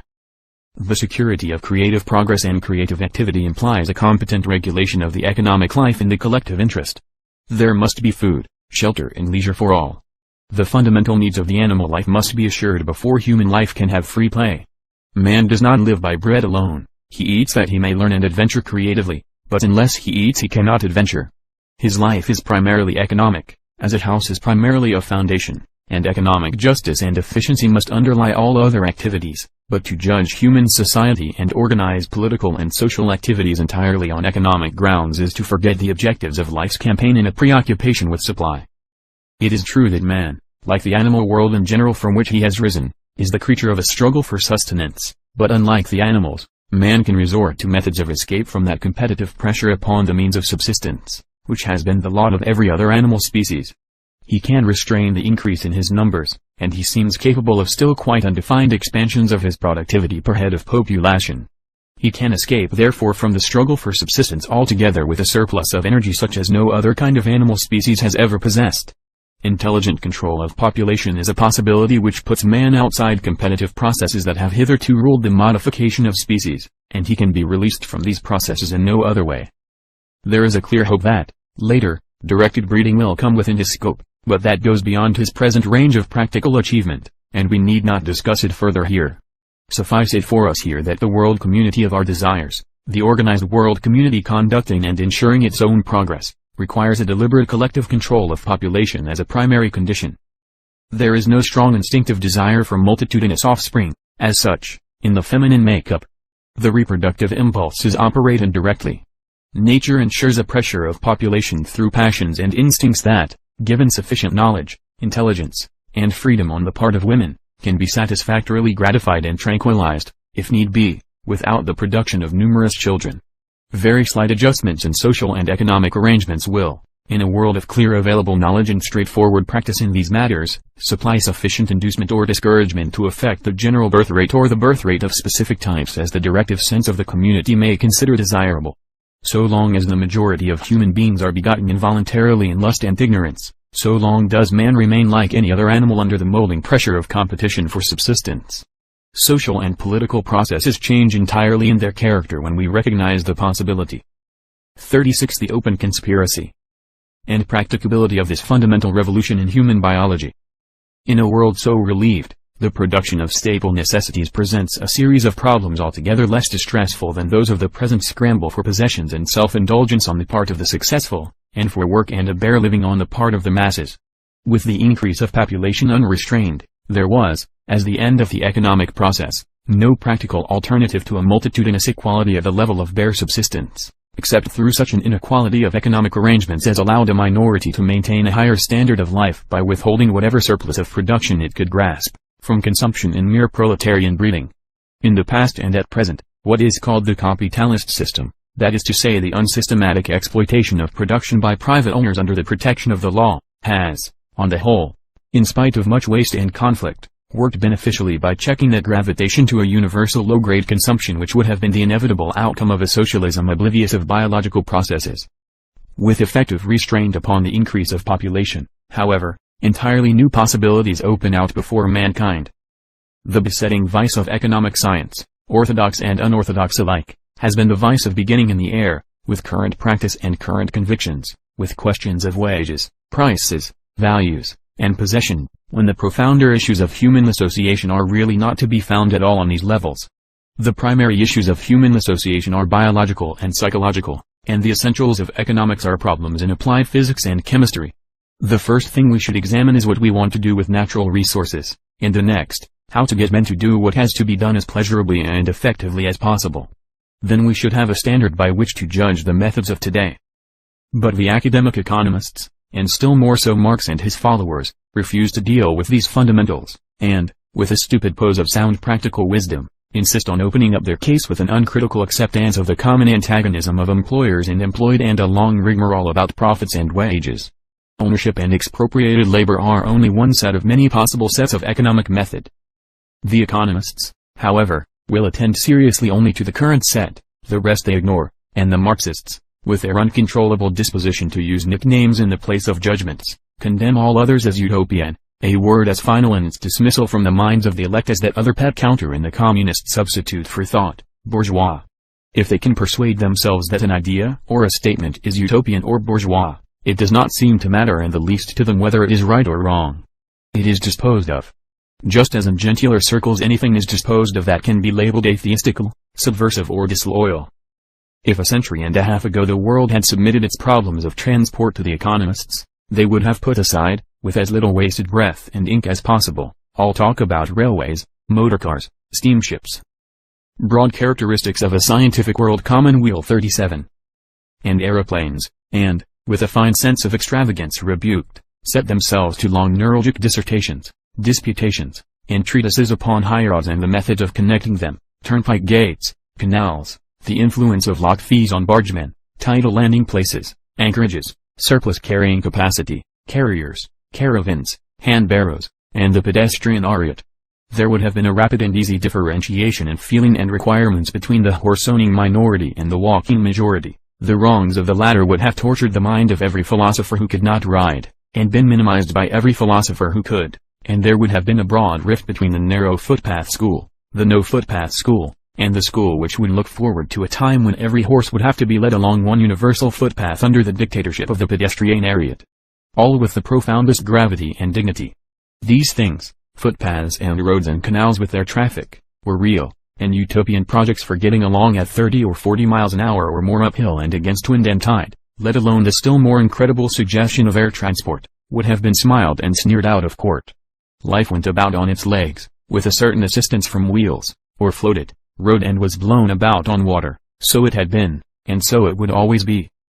The psychology of economic cooperation is still only dawning, and so the economists and the doctrinaire socialists have had the freest range for pedantry and authoritative pomp. For 100 years they have argued and argued about rent, about surplus value, and so on, and have produced a literature 10,000 times as bulky, dreary, and foolish as the worst outpourings of the medieval schoolmen. But as soon as this time-honored preoccupation with the allotment of the shares of originators, organizers, workers, owners of material, credit dealers, and tax collectors in the total product, ceases to be dealt with as the primary question in economics, as soon as we liberate our minds from a preoccupation which from the outset necessarily makes that science a squabble rather than a science, and begin our attack upon the subject with a survey of the machinery and other productive material required in order that the staple needs of mankind should be satisfied. If we go on from that to consider the way in which all this material and machinery can be worked and the product distributed with the least labor and the greatest possible satisfaction, we shift our treatment of economic questions towards standards by which all current methods of exploitation, employment, and finance can be judged rather than wrangled over. We can dismiss the question of the claims of this sort of participant or that, for later and subordinate consideration, and view each variety of human assistance in the general effort entirely from the standpoint of what makes that assistance least onerous and most effective. The germs of such really scientific economics exist already in the study of industrial organization and industrial psychology. As the science of industrial psychology in particular develops, we shall find all this discussion of ownership, profit, wages, finance, and accumulation, which has been the open conspiracy, treated hitherto as the primary issues of economics, falling into place under the larger inquiry of what conventions in these matters, what system of money and what conceptions of property, yield the greatest stimulus and the least friction in that worldwide system of cooperation which must constitute the general economic basis to the activities of a unified mankind. Manifestly the supreme direction of the complex of human economic activities in such a world must center upon a bureau of information and advice, which will take account of all the resources of the planet, estimate current needs, apportion productive activities and controlled distribution. The topographical and geological surveys of modern civilized communities, their government maps, their periodic issue of agricultural and industrial statistics, are the first crude and uncoordinated beginnings of such an economic world intelligence. In the propaganda work of David Lubin, a pioneer whom mankind must not forget, and in his International Institute of Agriculture in Rome, there were the beginnings of an impartial review month by month and year by year of world production, world needs and world transport. Such a great central organization of economic science would necessarily produce direction. It would indicate what had best be done here, there, and everywhere, solve general tangles, examine, approve and initiate fresh methods and arrange the transitional process from old to new. It would not be an organization of will, imposing its will upon a reluctant or recalcitrant race. It would be a direction, just as a map is a direction. A map imposes no will on anyone, breaks no one into its policy. And yet we obey our maps. The will to have the map full, accurate, and up to date, and the determination to have its indications respected, would have to pervade the whole community. To nourish and sustain that will must be the task not of any particular social or economic division of the community, but of the whole body of right-minded people in that community. The organization and preservation of that power of will is the primary undertaking, therefore, of a world revolution aiming at universal peace, welfare and happy activity. And through that will it will produce as the central organ the brain of the modern community, a great encyclopedic organization, kept constantly up to date and giving approximate estimates and directions for all the material activities of mankind. The older and still prevalent conception of government as bullying, is the breaking in and subjugation of the subject, to the god, or king, or lords of the community. Will bending, the overcoming of the recalcitrant junior and inferior, was an essential process in the establishment of primitive societies, and its tradition still rules our education and law. No doubt there must be a necessary accommodation of the normal human will to every form of society. No man is innately virtuous, but compulsion and restraint are the friction of the social machine and, other things being equal, the less compulsive social arrangements are, the more willingly, naturally, and easily they are accepted, the less wasteful of moral effort and the happier. Broad characteristics of a scientific world commonweal 39. That community will be. The ideal state, other things being equal, is the state with the fewest possible number of will fights and will suppressions. This must be a primary consideration in arranging the economic, biological, and mental organization of the world community at which we aim. We have advanced the opinion that the control of population pressure is practicable without any violent conflict with human nature, that given a proper atmosphere of knowledge and intention, there need be far less suppression of will in relation to production than prevails today. In the same way, it is possible that the general economic life of mankind may be made universally satisfactory, that there may be an abundance out of all comparison greater than the existing supply of things necessary for human well-being, freedom, and activity, with not merely not more, but infinitely less subjugation and enslavement than now occurs. Man is still but half bomb out of the blind struggle for existence, and his nature still partakes of the infinite wastefulness of his mother nature. He has still to learn how to price the commodities he covets in terms of human life. He is indeed only beginning to realize that there is anything to be learned in that matter. He wastes will and human possibility extravagantly in his current economic methods. We know nowadays that the 19th century expended a great wealth of intelligence upon a barren controversy between individualism and socialism. They were treated as mutually exclusive alternatives, instead of being questions of degree. Human society has been, is, and always must be an intricate system of adjustments between unconditional liberty and the disciplines and subordinations of cooperative enterprise. Affairs do not move simply from a more individualist to a more socialist state or vice versa. There may be a release of individual initiative going on here and standardization or restraint increasing there. Personal property never can be socially guaranteed and yet remain unlimited in action and extent as the extremer individualists desired, nor can it be abolished as the extremer socialists proposed. Property is not robbery, as Proudhon asserted, it is the protection of things against promiscuous and mainly wasteful use. Property is not necessarily personal. In some cases property may restrict or forbid a use of things that would be generally advantageous, and it may be and is frequently unfair in its assignment of initiative, but the remedy for that is not an abolition but a revision of property. In the concrete it is a form necessary for liberty of action upon material, while abstracted as money, which is a liquidated generalized form of property, it is a ticket for individual liberty of movement and individual choice of reward. The economic history of mankind is a history of the operation of the idea of property. It relates the conflict of the unlimited acquisitiveness of egoistic individuals against the resentment of the disinherited and unsuccessful and the far less effective consciousness of a general welfare. Money grew out of a system of abstracting conventions and has been subjected to a great variety of restrictions, monopolizations, and regulations. It has never been an altogether logical device, and it has permitted the most extensive and complex developments of credit, debt, and dispossession. All. 40. The open conspiracy. These developments have brought with them characteristic forms of misuse and corruption. The story is intricate, and the tangle of relationships, of dependence, of pressure, of interception, of misdirected services, crippling embarrassments, and crushing obligations in which we live today admits of no such simple and general solutions as many exponents of socialism, for example, seem to consider possible. But the thought and investigations of the past century or so have made it clear that a classification of property, according to the nature of the rights exercisable and according to the range of ownership involved, must be the basis of any system of social justice in the future. Certain things, the ocean, the air, rare wild animals, must be the collective property of all mankind and cannot be altogether safe until they are so regarded, and until some concrete body exists to exercise these proprietary rights. Whatever collective control exists must protect these universal properties, the sea from derelicts, the strange shy things of the wild from extermination by the hunter and the foolish collector. The extinction of many beautiful creatures is one of the penalties our world is paying for its sluggishness in developing a collective common rule. And there are many staple things and general needs that now also demand a unified control in the common interest. The raw material of the earth should be for all, not to be monopolized by any acquisitive individual or acquisitive sovereign state, and not to be withheld from exploitation for the general benefit of any chance claims to territorial priority of this or that backward or bargaining person or tribe. In the past, most of these universal concerns have had to be left to the competitive enterprise of profit-seeking individuals because there were as yet no collectivities organized to the pitch of ability needed to develop and control these concerns. But surely nobody in his senses believes that the supply and distribution of staple commodities about the earth by irresponsible persons and companies working entirely for monetary gain is the best possible method from the point of view of the race as a whole. The land of the earth, all utilizable natural products, have fallen very largely under the rules and usages of personal property because in the past that was the only recognized and practicable form of administrative proprietorship.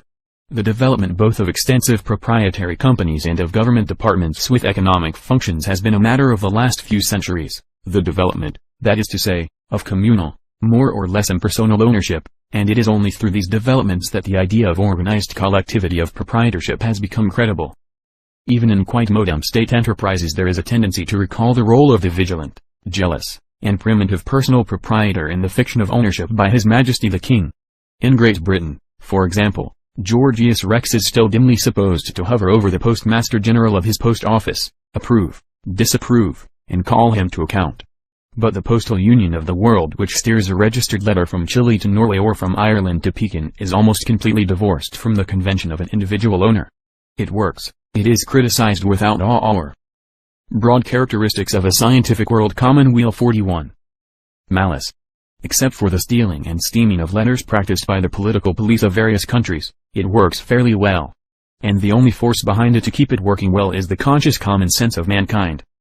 But when we have stipulated for the replacement of individual private ownership by more highly organized forms of collective ownership, subject to free criticism and responsible to the whole republic of mankind, in the general control of sea and land, in the getting, preparation, and distribution of staple products and in transport, we have really named all the possible generalizations of concrete ownership that the most socialistic of contemporaries will be disposed to demand. And if we add to that the necessary maintenance of a money system by a central world authority upon a basis that will make money keep faith with the worker who earns it, and represent from first to last for him the value in staple commodities he was given to understand it was to have, and if we conceive credit adequately controlled in the general interest by a socialized world banking organization, we shall have defined the entire realm from which individual property and unrestricted individual enterprise have been excluded. Beyond that, the science of social psychology will probably assure us that the best work will be done for the world by individuals free to exploit their abilities as they wish. If the individual landowner or mineral owner disappears altogether from the world, he will probably be replaced over large areas by tenants with considerable security of tenure, by householders and by licensees under collective proprietors. It will be the practice, the recognized best course, to allow the cultivator to profit as fully as possible by his own individual productivity and to leave the householder to fashion his house and garden after his own desire. Such in the very broadest terms is the character of the world commonweal towards which the modern imagination is moving, so far as its direction and economic life are concerned. The organization of collective bodies capable of exercising these wider proprietorships, which cannot be properly used in the common interest by uncorrelated individual owners, is the positive practical problem before the intelligent portion of mankind today. The nature of such collective bodies is still a series of open questions, even upon such points as whether they will be elected bodies or groups deriving their authority from other sanctions. Their scope and methods of operation, their relations to one another and to the Central Bureau of Intelligence, remain also to be defined. But before we conclude this essay we may be able to find precisions for at least the beginning of such definition. 19th century socialism in its various forms, including the highly underrated formula of communism, has been a series of projects for the establishment of such collective controls, for the most part very sketchy projects from which the necessary factor of a sound psychological analysis was almost completely wanting. Primarily movements of protest and revolt against the blazing injustices arising out of the selfishly individualistic exploitation of the new and more productive technical and financial methods of the 18th and 19th centuries. They have been apartment to go beyond. 42. The open conspiracy. The limits of reasonable socialization in their demands and to minimize absurdly the difficulties and dangers of collective control. Indignation and impatience were their ruling moods, and if they constructed little they exposed much. We are better able to measure the magnitude of the task before us because of the clearances and lessons achieved by these pioneer movements. 9. No stable utopia is now conceivable. This unified world towards which the open conspiracy would direct its activities cannot be pictured for the reader as any static and stereotyped spectacle of happiness. Indeed, one may doubt if such a thing as happiness is possible without steadily changing conditions involving continually enlarging and exhilarating opportunities. Mankind, released from the pressure of population, the waste of warfare and the private monopolization of the sources of wealth, will face the universe with a great and increasing surplus of will and energy. Change and novelty will be the order of life, each day will differ from its predecessor in its great amplitude of interest. Life which was once routine, endurance, and mischance will become adventure and discovery. It will no longer be the old story. We have still barely emerged from among the animals in their struggle for existence. We live only in the early dawn of human self-consciousness and in the first awakening of the spirit of mastery. We believe that the persistent exploration of our outward and inward worlds by scientific and artistic endeavor will lead to developments of power and activity upon which at present we can set no limits nor give any certain form. Our antagonists are confusion of mind, want of courage, want of curiosity and want of imagination, indolence, and spendthrift egotism. These are the enemies against which the open conspiracy arrays itself. These are the jailers of human freedom and achievement. 43. X. The open conspiracy is not to be thought of as a single organization. It is a conception of life out of which efforts, organizations, and new orientations will arise. This open and declared intention of establishing a world order out of the present patchwork of particularist governments, of effacing the militarist conceptions that have hitherto given governments their typical form, and of removing credit and the broad fundamental processes of economic life out of reach of private profit-seeking and individual monopolization, which is the substance of this open conspiracy to which the modern religious mind must necessarily address its practical activities, cannot fail to arouse enormous opposition. It is not a creative effort in a clear field, it is a creative effort that can hardly stir without attacking established things. It is the repudiation of drift, of leaving things alone. It criticizes everything in human life from the top to the bottom and finds everything not good enough. It strikes at the universal human desire to feel that things are all right. One might conclude, and it would be a hasty, unsound conclusion, that the only people to whom we could look for sympathy and any passionate energy in forwarding the revolutionary change would be the unhappy, the discontented, the dispossessed, and the defeated in life's struggle. This idea lies at the root of the class war dogmas of the Marxists, and it rests on an entirely crude conception of human nature. The successful minority is supposed to have no effective motive but a desire to retain and intensify its advantages. A quite imaginary solidarity to that end is attributed to it, a preposterous, base class activity. On the other hand, the unsuccessful mass, proletariat, is supposed to be capable of a clear apprehension of its disadvantages, and the more it is impoverished and embittered, the clearer minded it becomes, and the nearer draws its uprising, its constructive dictatorship, and the millennium. No doubt a considerable amount of truth is to be found in this theory of the Marxist revolution. Human beings, like other animals, are disposed to remain where their circumstances are tolerable and to want change when they are uncomfortable, and so a great proportion of the people who are well off want little or no change in present conditions, particularly those who are too dull to be bored by an unprogressive life, while a great proportion of those who actually feel the inconveniences of straitened means. And 44. The open conspiracy, a conception of life. 45. Population pressure, due. But much vaster masses of the rank and file of humanity are accustomed to inferiority and dispossession. They do not feel these things to the extent even of desiring change, or even if they do feel their disadvantages, they still fear change more than they dislike their disadvantages. Moreover, those who are sufficiently distressed to realize that something ought to be done about it are much more disposed to childish and threatening demands upon heaven and the government for redress and vindictive and punitive action against the envied fortunate with whom they happen to be in immediate contact, than to any reaction towards such complex, Tentative, disciplined constructive work as alone can better the lot of mankind. In practice, Marxism is found to work out in a ready resort to malignantly destructive activities, and to be so uncreative as to be practically impotent in the face of material difficulties.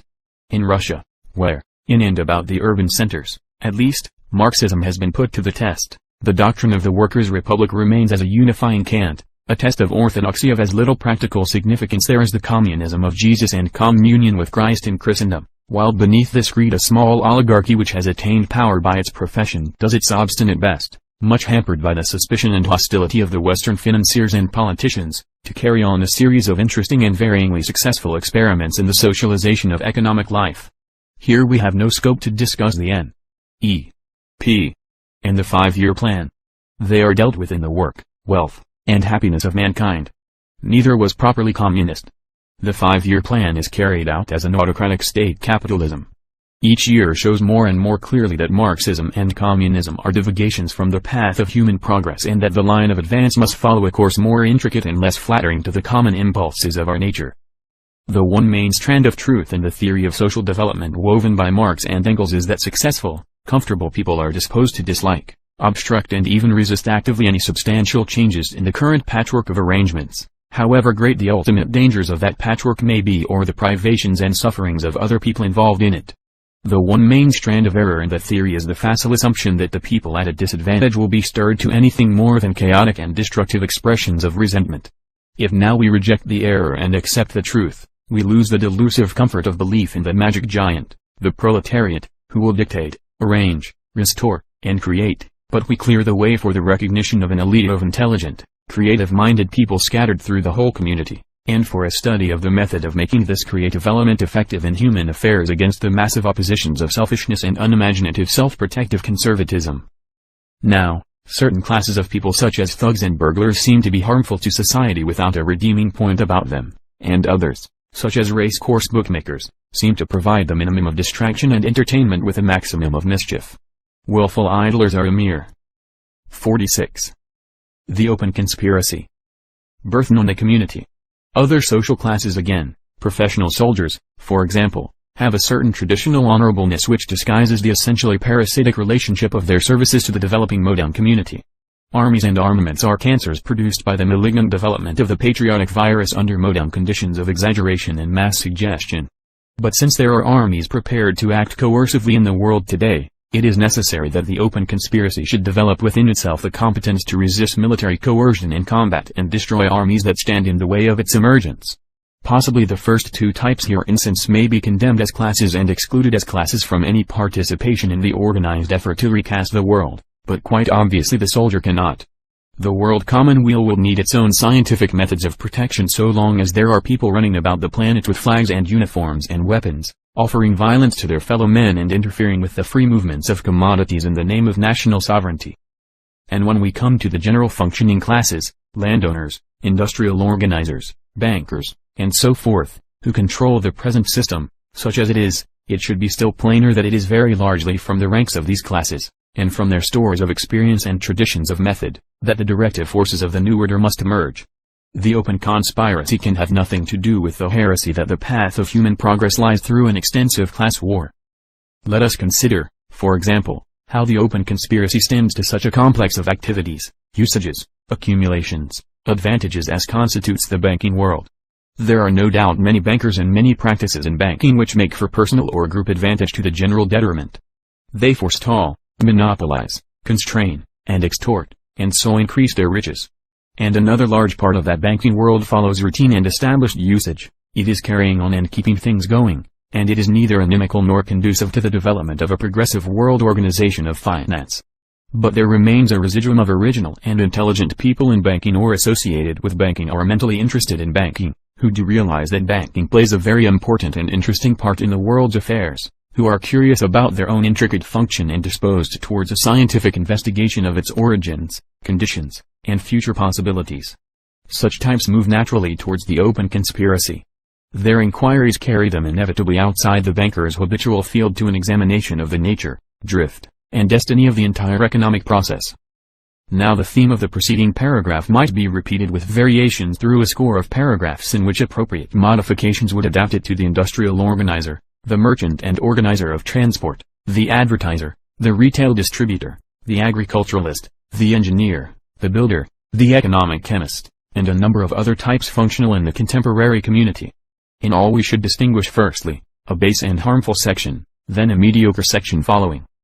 The open conspiracy, a conception of life. 47. Established usage, and lastly, an active, progressive section to whom we turn naturally for developments leading towards the progressive world commonweal of our desires.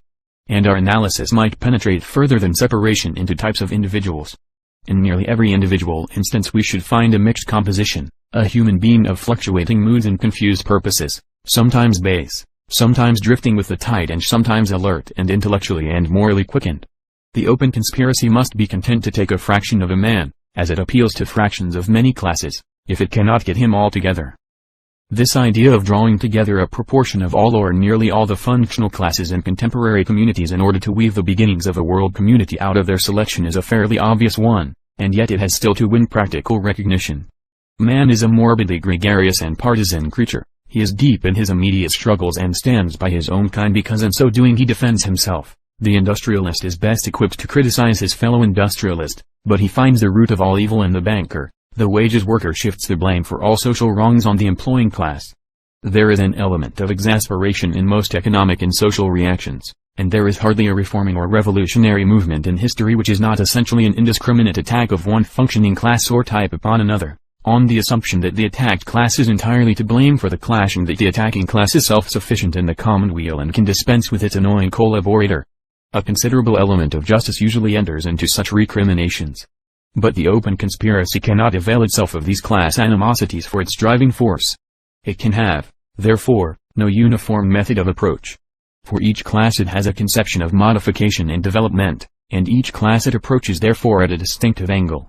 Some classes, no doubt, it would supersede altogether; others, the scientific investigator, for example, it must regard as almost wholly good and seek only to multiply and empower. But it can no more adopt the prejudices and extravagances of any particular class as its basis than it can adopt the claims of any existing state or empire.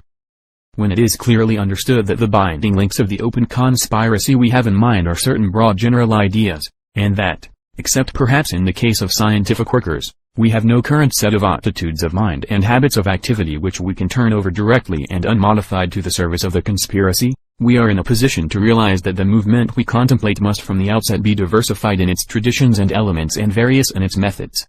It must fight upon several fronts and with many sorts of equipment. It will have a common spirit, but it is quite conceivable that between many of its contributory factors there may be very wide gaps in understanding and sympathy. It is no sort of simple organization. 11. Forces and resistances in the great modern communities now prevalent, which are antagonistic to the open conspiracy. The war with tradition. We have now stated broadly but plainly the idea of the world commonweal which is the objective of the open conspiracy, and we have made a preliminary examination of the composition of that movement, showing that it must be necessarily not a class development, but a convergence of many different sorts of people upon a common idea. Its opening task must be the elaboration, exposition, and propaganda of this common idea, a steady campaign to revolutionize education and establish a modern ideology in men's minds and, arising out of this, the incomparably vaster task of the realization of its ideas. These are tasks not to be done in vacuo, they have to be done in a dense world of crowding, incessant, passionate, uncoordinated activities, the world of market and newspaper, seed time and harvest, births, deaths, jails, hospitals, riots, barracks and army maneuvers, false prophets and royal processions, games and shows, fire, storm, pestilence, earthquake, war. Every day and every hour things will be happening to help or thwart, stimulate or undermine, obstruct or defeat the creative effort to set up the world commonweal. Before we go on to discuss the selection and organization of these heterogeneous and mainly religious impulses upon which we rest our hopes of a greater life for mankind, before we plan how these impulses may be got together into a system of coordinated activities, it will be well to review the main antagonistic forces with which, from its very inception, the open conspiracy is now, in conflict. To begin with, we will consider these forces as they present themselves in the highly developed Western European states of today and in their American derivatives which, in spite of the fact that in most cases they have far outgrown their lands of origin, still owe a large part of their social habits and political conceptions to Europe. All these states touch upon the Atlantic or its contributory seas. They have all grown to their present form since the discovery of America. They have a common tradition rooting in the ideas of Christendom and a generic resemblance of method. Economically and socially they present what is known in 48. The war with tradition 49. Current parlance as the capitalist system, but it will relieve us of a considerable load of disputatious matter if we call them here simply the Atlantic civilizations and communities. The consideration of these Atlantic civilizations in relation to the coming world civilization will suffice for the present chapter. Afterwards we will consider the modification of the forces antagonistic to the open conspiracy as they display themselves beyond the formal confines of these now dominant states in the world's affairs, in the social systems weakened and injured by their expansion, and among such less highly organized communities as still survive from man's savage and barbaric past. The open conspiracy is not necessarily antagonistic to any existing government. The open conspiracy is a creative, organizing movement and not an anarchistic one. It does not want to destroy existing controls and forms of human association, but either to supersede or amalgamate them into a common world directorate.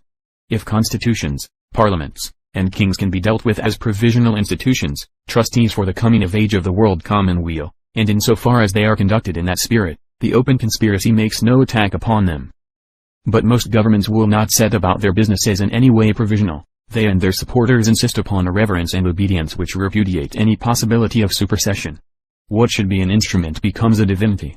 In nearly every country of the world there is, in deference to the pretended necessities of a possible war, a vast degrading and dangerous cultivation of loyalty and mechanical subservience to flags, uniforms, presidents, and kings.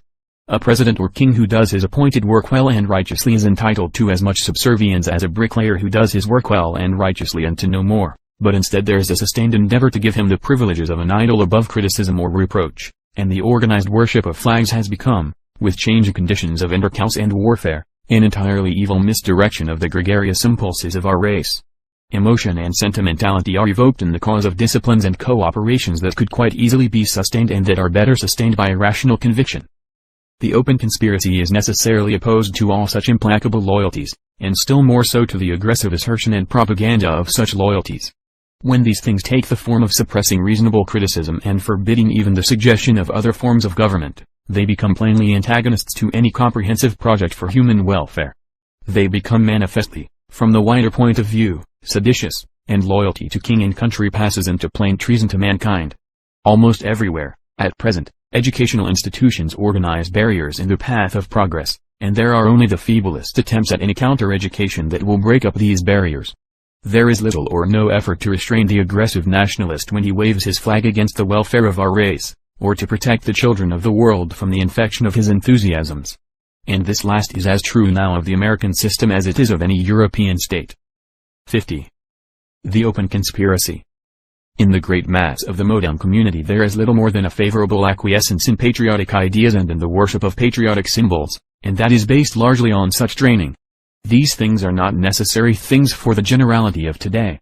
A change of mental direction would be possible for the majority of people now without any violent disorganization of their intimate lives or any serious social or economic readjustments for them. Mental infection in such cases could be countered by mental sanitation.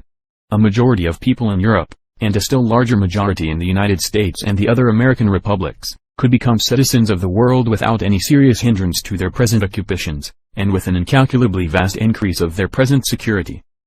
But there remains a net of special classes in every community, from kings to custom-house officers, far more deeply involved in patriotism because it is their trade and their source of honor, and prepared in consequence with an instinctive resistance to any reorientation of ideas towards a broader outlook. In the case of such people no mental sanitation is possible without dangerous and alarming changes in their way of living. For the majority of these patriots by métier, the open conspiracy unlocks the gates leading from a fussy paradise of eminence, respect, and privilege, and motions them towards an austere wilderness which does not present even the faintest promise of a congenial, distinguished life for them. Nearly everything in human nature will dispose them to turn away from these gates which open towards the world peace, to bang to unlock them again if they can, and to grow thickets as speedily as possible to conceal them and get them forgotten. The suggestion of being trustees in a transition will seem to most of such people only the camouflage of an ultimate degradation. From such classes of patriots by métier, it is manifest that the open conspiracy can expect only opposition.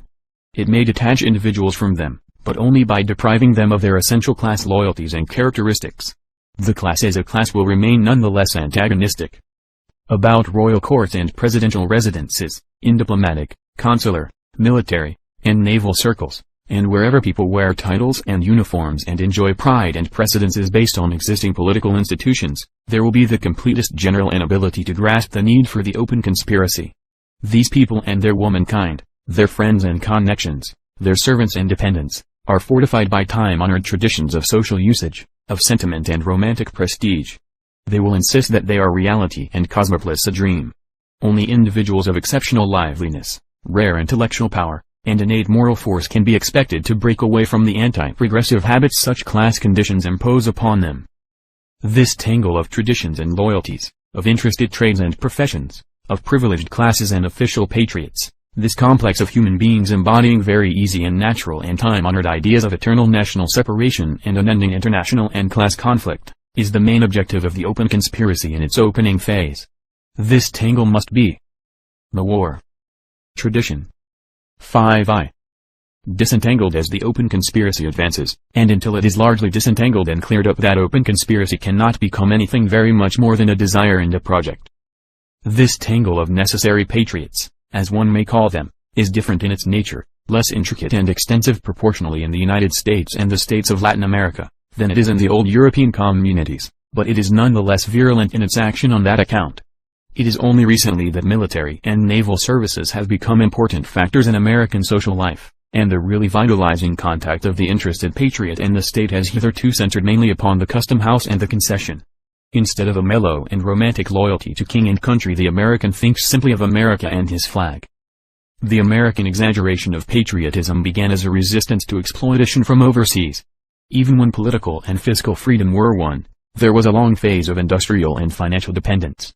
The American's habits of mind, in spite of his recent realization of the enormous power and relative prosperity of the United States and of the expanding possibilities of their Spanish and Portuguese-speaking neighbors, are still largely self-protective against a now imaginary European peril.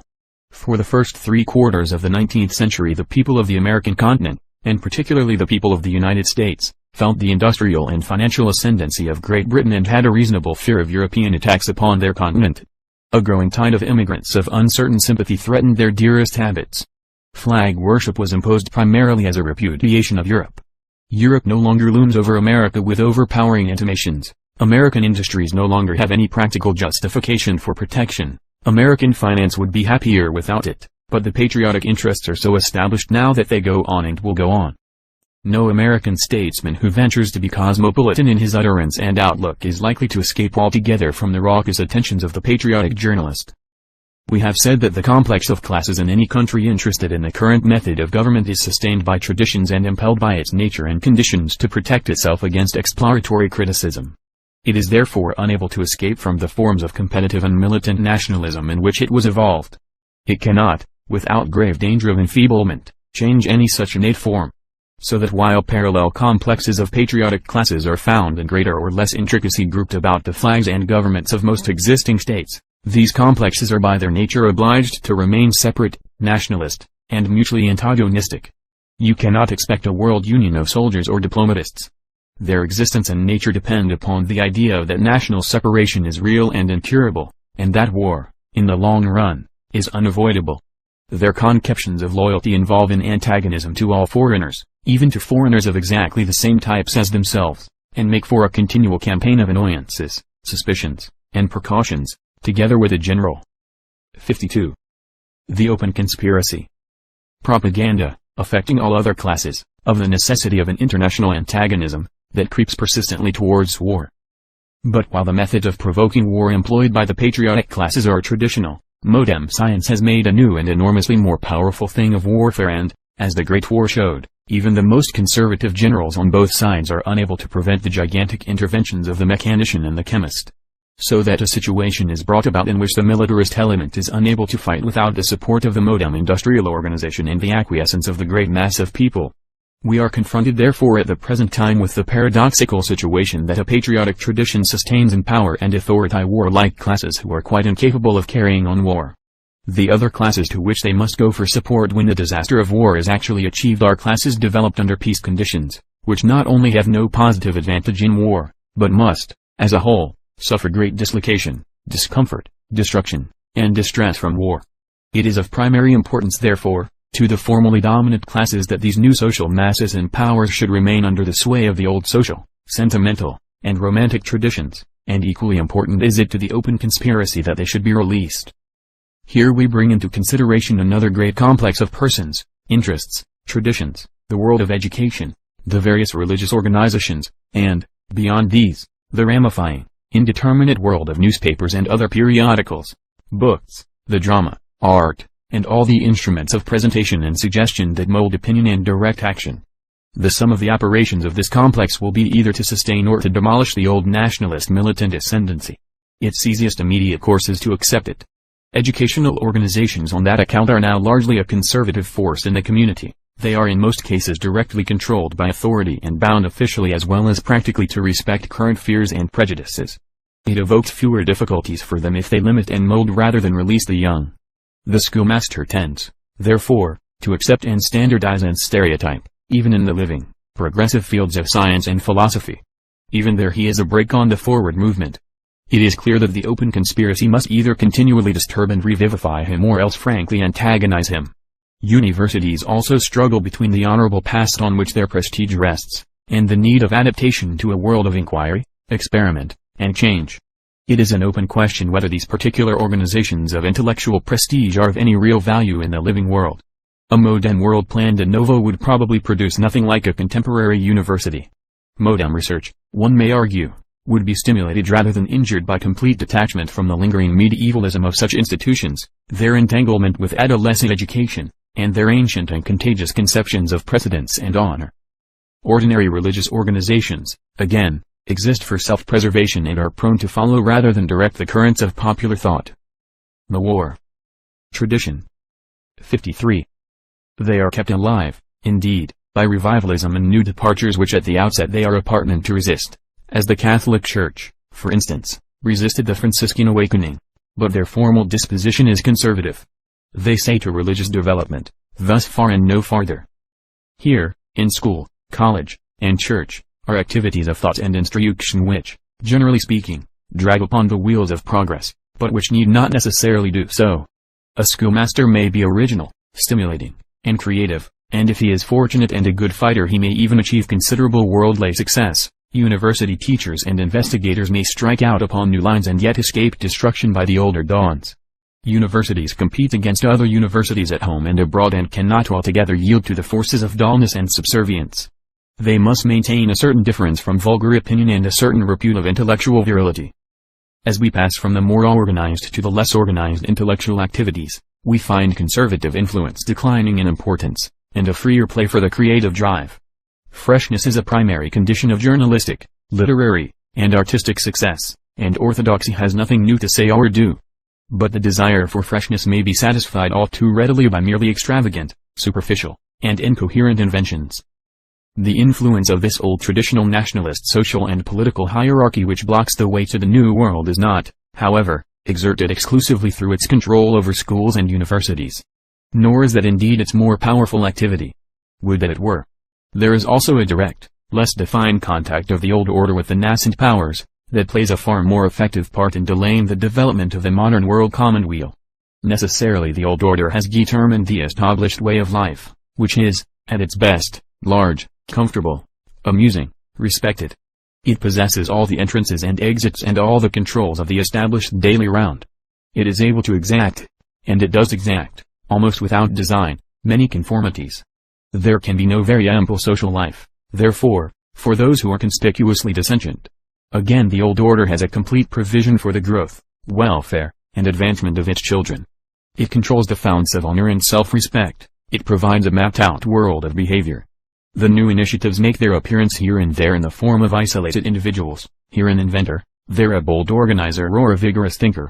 Apart from his specific work the innovating type finds that he must fall in with established things or his womenfolk will be ostracized, and he will be distressed by a sense of isolation even in the midst of successful activities. The more intensely he innovates in particular, the more likely is he to be too busy to seek out kindred souls and organize a new social life in general. The new things and ideas, even when they arise abundantly, arise scattered and unorganized, and the old order takes them in its net. America for example, both on its Latin and on its English-speaking side, is in many ways a triumph of the old order over the. Men like Winwood Reade thought that the New World would be indeed. 54. The Open Conspiracy. A new world. They idealized its apparent emancipations. But as the more successful of the toiling farmers and traders of Republican America rose one by one to affluence, leisure, and freedom, it was far more easy for them to adopt the polished and prepared social patterns and usages of Europe than to work out a new civilization in accordance with their equalitarian professions. Yet there remains a gap in their adapted society. Henry James, that acute observer of subtle social flavors, has pointed out the peculiar headlessness of social life in America because of the absence of court functions to go on to and justify the assembling and dressing. The social life has imitated the preparation for the court without any political justification. In Europe, the assimilation of the wealthy European industrialist and financier by the old order has been parallel and naturally more logically complete. He really has found a court to go on to. His social scheme was still undecapitated until kingdoms began to change into republics after 1917. In this way the complex of classes vitally involved in the old militant nationalist order is mightily reinforced by much larger masses of imitative and annexed and more or less assimilated rich and active people. The great industrialist has married the daughter of the marquis and has a couple of sons in the guards and a daughter who is a princess. The money of the American leads, fleeing from the social futility of its land of origin, helped bolster up a mischievous monarchy in Greece. The functional and private lives of the new men are thus at war with one another. The real interests of the great industrialist or financier lie in cosmopolitan organization and the material development of the world commonweal, but his womenfolk pin flags all over him, and his sons are prepared to sacrifice themselves and all his business creations for the sake of tried splendors and Ruritanian romance. But just so far as the great business organizer is capable and creative, so far is he likely to realize and resent the price and frustration that the old order obliges him to pay for amusement, social interest, and domestic peace and comfort. The open conspiracy threatens him with no effacement, it may even appear with an air of release. If he had women who were interested in his business affairs instead of women who had to be amused, and if he realized in time the practical, intellectual, and moral kidnapping of his sons and daughters by the old order that goes on, he might pass quite easily from acquiescence to antagonism. But in this respect he cannot act single-handed. This is a social and not an individual operation. The open conspiracy, it is clear, must include in its activities a great fight for the souls of economically functional people. It must carve out a society of its own from society. Only by the creation of a new and better social life can it resist the many advantages and attractions of the old. This constant gravitation back to traditional uses on the part of what might become new social types applies not merely to big people but to such small people as are really functional in the modern economic scheme. They have no social life adapted to their new economic relationships, and they are forced back upon the methods of behavior established for what were roughly the war with tradition. 55. Their analogues in the old order of things. The various sorts of managers and foremen in big modern concerns, for example, carry on ways of living they have taken ready-made from the stewards, tradesmen, tenantry, and upper servants of an aristocratic territorial system. They release themselves and are released almost in spite of themselves, slowly, generation by generation, from habits of social subservience that are no longer necessary nor convenient in the social process, acquire an official pride in themselves and take on new conceptions of responsible loyalty to a scheme. And they find themselves under suggestions of class aloofness and superiority to the general mass of less cardinal workers, that are often unjustifiable under new conditions. Machinery and scientific organization have been and still are revolutionizing productive activity by the progressive elimination of the unskilled worker, the hack, the mere toiler. But the social organization of the modern community and the mutual deportment of the associated workers left over after this elimination are still haunted by the tradition of the lord, the middle-class tenant, and the servile hind. The development of self-respect and mutual respect among the mass of modern functional workers is clearly an intimate concern of the open conspiracy. A vast amount of moral force has been wasted in the past 100 years by the antagonism of labor to capital, as though this were the primary issue in human affairs. But this never was the primary issue, and it is steadily receding from its former importance. The ancient civilizations did actually rest upon a broad basis of slavery and serfdom. Human muscle was a main source of energy, ranking with sun, wind, and flood. But invention and discovery have so changed the conditions under which power is directed and utilized that muscle becomes economically secondary and inessential. We no longer want hewers of wood and drawers of water, carriers and pick and spade men.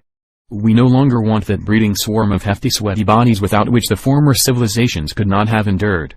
We want watchful and understanding guardians and drivers of complex delicate machines, which can be mishandled and brutalized and spoilt all too easily. The less disposed these masters of our machines are to inordinate multiplication, the more room and food in the world for their angular fives. Even to the lowest level of a fully mechanicalized civilization it is required that the human element should be select. In the modern world, crowds are a survival, and they will presently be an anachronism, and crowd psychology therefore cannot supply the basis of a new order. It is just because labor is becoming more intelligent, responsible, and individually efficient that it is becoming more audible and impatient in social affairs. It is just because it is no longer mere gang labor, and is becoming more and more intelligent cooperation in detail, that it now resents being treated as a serf, housed like a serf, fed like a serf, and herded like a serf, and its pride and thoughts and feelings disregarded. Labor is in revolt because as a matter of fact it is, in the ancient and exact sense of the word, ceasing to be labor at all. The more progressive elements of the directive classes recognize this. The open conspiracy. 5 less than S. But, as we have shown, there are formidable forces still tending to maintain the old social attitudes when arrogance became the ruler and the common man accepted his servile status. A continual resistance is offered by large sections of the prosperous and advantaged to the larger claims of the modernized worker, and in response the rising and differentiating workers develop an angry antagonism to these directive classes which allow themselves to be controlled by their conservative and reactionary elements. Moreover, the increasing relative intelligence of the labor masses, the unprecedented imaginative stimulation they experience, the continually more widespread realization of the available freedoms and comforts and indulgences that might be and are not shared by all in a modern state, develop a recalcitrance where once there was little but fatalistic acquiescence. An objection to direction and obligation, always newly present in the toiling multitude since the economic life of man began, becomes articulate and active. It is the taste of freedom that makes labor desire to be free.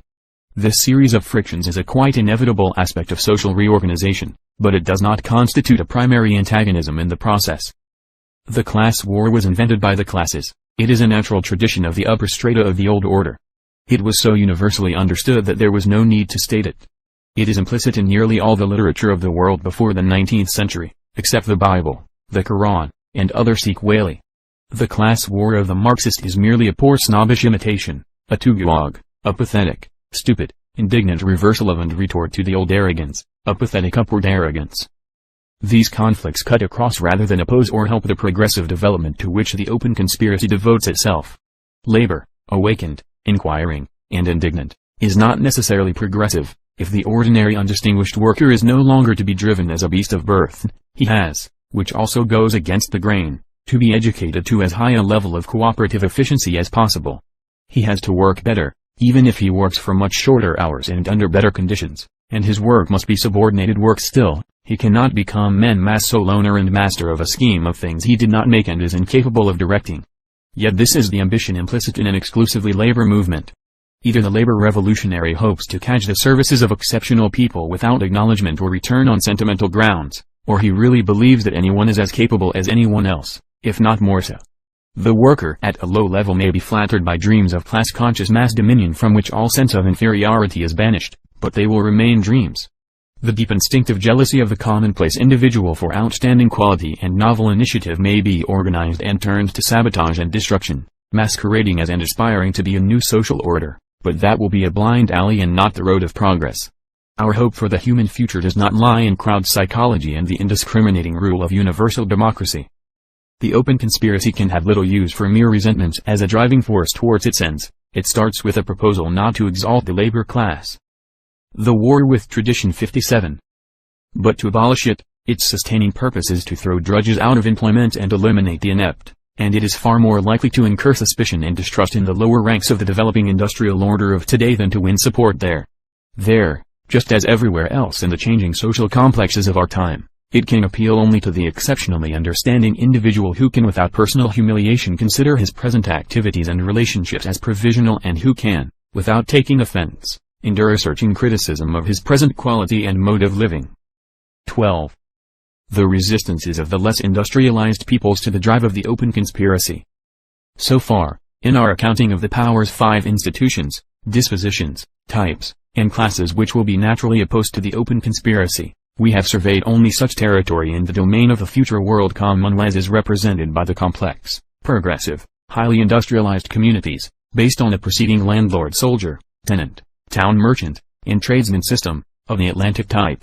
These communities have developed farthest in the direction of mechanicalization, and they are so much more efficient and powerful that they now dominate the rest of the world.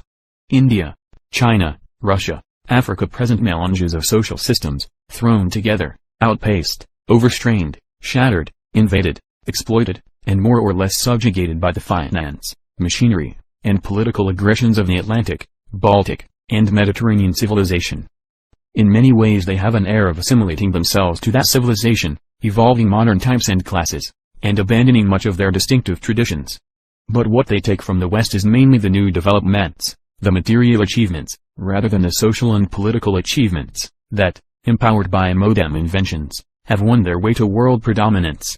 They may imitate European nationalism to a certain extent. For them it becomes a convenient form of self-assertion against the pressure of a realized practical social and political inferiority, but the degree to which they will take over the social assumptions and habits of the long-established European-American hierarchy is probably very restricted. Their nationalism will remain largely indigenous. The social traditions to which they will try to make the new material forces subservient will be traditions of an Oriental life widely different from the original life of Europe. They will have their own resistances to the open conspiracy, therefore, but they will be different resistances from those we have hitherto considered. The automobile and the wireless set, the harvester and steel construction building, will come to the jungle Raja and the headhunter, the Brahmin and the Indian peasant, with a parallel and yet dissimilar message to the one they brought the British landowner or the common cattle farmers of the Argentine and the Middle West. Also they may be expected to evoke dissimilar reactions. To a number of the finer, more energetic minds of these overshadowed communities which have lagged more or less in the material advances to which this present ascendancy of Western Europe and America is due. 58. Resistances of the less industrialized peoples. 59. The open conspiracy may come with an effect of immense invitation. At one step they may go from the sinking vessel of their antiquated order, across their present conquerors, into a brotherhood of world rulers. They may turn to the problem of saving and adapting all that is rich and distinctive of their inheritance to the common ends of the race. But to the less vigorous intelligences of this outer world, the new project of the open conspiracy will seem no better than a new form of Western envelopment, and they will fight a mighty liberation as though it were a further enslavement to the European tradition. They will watch the open conspiracy for any signs of conscious superiority and racial disregard.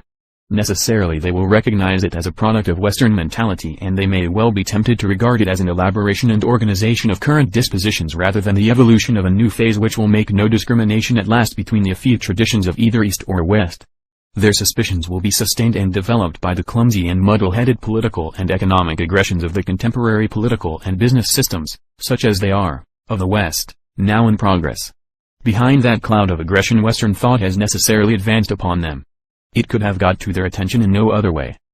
Partly these resistances and criticisms of the decadent communities outside the Atlantic capitalist systems will be aimed, not at the developing methods of the coming world community, but at the European traditions and restrictions that have imposed themselves upon these methods, and so far the clash of East and West may be found to subserve the aims of the open conspiracy. In the conflict of old traditions and in the consequent deadlocks lies much hope for the direct acceptance of the groups of ideas centering upon the open conspiracy. One of the most interesting areas of humanity in this respect is the great system of communities under the sway or influence of Soviet Russia. Russia has never been completely incorporated with the European system. She became a just passable imitation of a Western European monarchy in the 17th and 18th centuries, and talked at last of constitutions and parliaments, but the reality of that vast empire remained an Asiatic despotism, and the European mask was altogether smashed by the successive revolutions of 1917. The ensuing system is a government presiding over an enormous extent of peasants and herdsmen, by a disciplined association professing the faith and dogmas of Marx, as interpreted and qualified by Lenin and Stalin. In many ways this government is a novelty of extraordinary interest. It labors against enormous difficulties within itself and without. Flown amazingly into a position of tremendous power, its intellectual flexibility is greatly restricted by the urgent militant necessity for mental unanimity and a consequent repression of criticism. It finds itself separated, intellectually and morally, by an enormous gap from the illiterate millions over which it rules. More open perhaps to scientific and creative conceptions than any other government, and certainly more willing to experiment and innovate, its enterprise is starved by the economic depletion of the country and the Great War and by the technical and industrial backwardness of the 60. The open conspiracy. population upon which it must draw for its personnel. Moreover, it struggles within itself between concepts of a modern scientific social organization and a vague anarchistic dream in which the state is to disappear, and an emancipated proletariat, breeding and expectorating freely, fills the vistas of time forevermore. The tradition of long years of hopeless opposition has tainted the world policy of the Marxist cult with a mischievous and irritating quality that focuses upon it the animosity of every government in the dominant Atlantic system. Marxism never had any but the vaguest fancies about the relation of one nation to another, and the new Russian government, for all its cosmopolitan phrases, is more and more plainly the heir to the obsessions of Tsarist imperialism, using the Communist Party, as other countries have used Christian missionaries, to maintain a propagandist government to forward its schemes. Nevertheless, the Soviet government has maintained itself for more than 12 years, and it seems far more likely to evolve than to perish. It is quite possible that it will evolve towards the conceptions of the open conspiracy, and in that case Russia may witness once again a conflict between new ideas and old believers. So far the Communist Party in Moscow has maintained a considerable propaganda of ideas in the rest of the world and especially across its western frontier. Many of these ideas are now trite and stale. The time may be not far distant when the tide of propaganda will flow in the reverse direction. It has pleased the vanity of the Communist Party to imagine itself conducting a propaganda of world revolution. Its fate may be to develop upon lines that will make its more intelligent elements easily assimilable to the open conspiracy for a world revolution. The open conspiracy as it spreads and grows may find a less encumbered field for trying out the economic developments implicit in its conceptions in Russia and Siberia than anywhere else in the world. However severely the guiding themes and practical methods of the present Soviet government in Russia may be criticized, the fact remains that it has cleared out of its way many of the main obstructive elements that we find still vigorous in the more highly organized communities in the West. It has liberated vast areas from the kindred superstitions of monarchy and the need for a private proprietary control of great economic interests. And it has presented both China and India with the exciting spectacle of a social and political system capable of throwing off many of the most characteristic features of triumphant Westernism, and yet holding its own. In the days when Japan faced up to modern necessities there were no models for imitation that were not communities of the Atlantic type pervaded by the methods of private capitalism, and in consequence the Japanese reconstituted their affairs on a distinctly European plan, adopting a parliament and bringing their monarchy, social hierarchy, and business and financial methods into a general conformity with that model. It is extremely doubtful whether any other Asiatic community will now set itself to a parallel imitation, and it will be thanks largely to the Russian Revolution that this breakaway from Europeanization has occurred. But it does not follow that such a breakaway will necessarily lead more resistances of the less industrialized peoples 6i directly to the open conspiracy. If we have to face a less highly organized system of interests and prejudices in Russia and China, we have to deal with a vastly wider ignorance and a vastly more formidable animalism. Russia is a land of tens of millions of peasants ruled over by a little band of the intelligentsia who can be counted only by tens or thousands. It is only these few score thousands who are accessible to ideas of world construction, and the only hope of bringing the Russian system into active participation in the world conspiracy is through that small minority and through its educational repercussion on the myriads below. As we go eastward from European Russia the proportion of soundly prepared intelligence to which we can appeal for understanding and participation diminishes to an even more dismaying fraction. Eliminate that fraction, and one is left face to face with inchoate barbarism incapable of social and political organization above the level of the war boss and the brigand leader. Russia itself is still by no means secure against a degenerative process in that direction, and the hope of China struggling out of it without some forcible directive interventions is a hope to which constructive liberalism clings with very little assurance. We turn back therefore from Russia, China and the communities of Central Asia to the Atlantic world. It is in that world alone that sufficient range and amplitude of thought and discussion are possible for the adequate development of the open conspiracy. In these communities it must begin, and for a long time its main activities will need to be sustained from these necessary centers of diffusion. It will develop amidst incessant mental strife, and through that strife it will remain alive.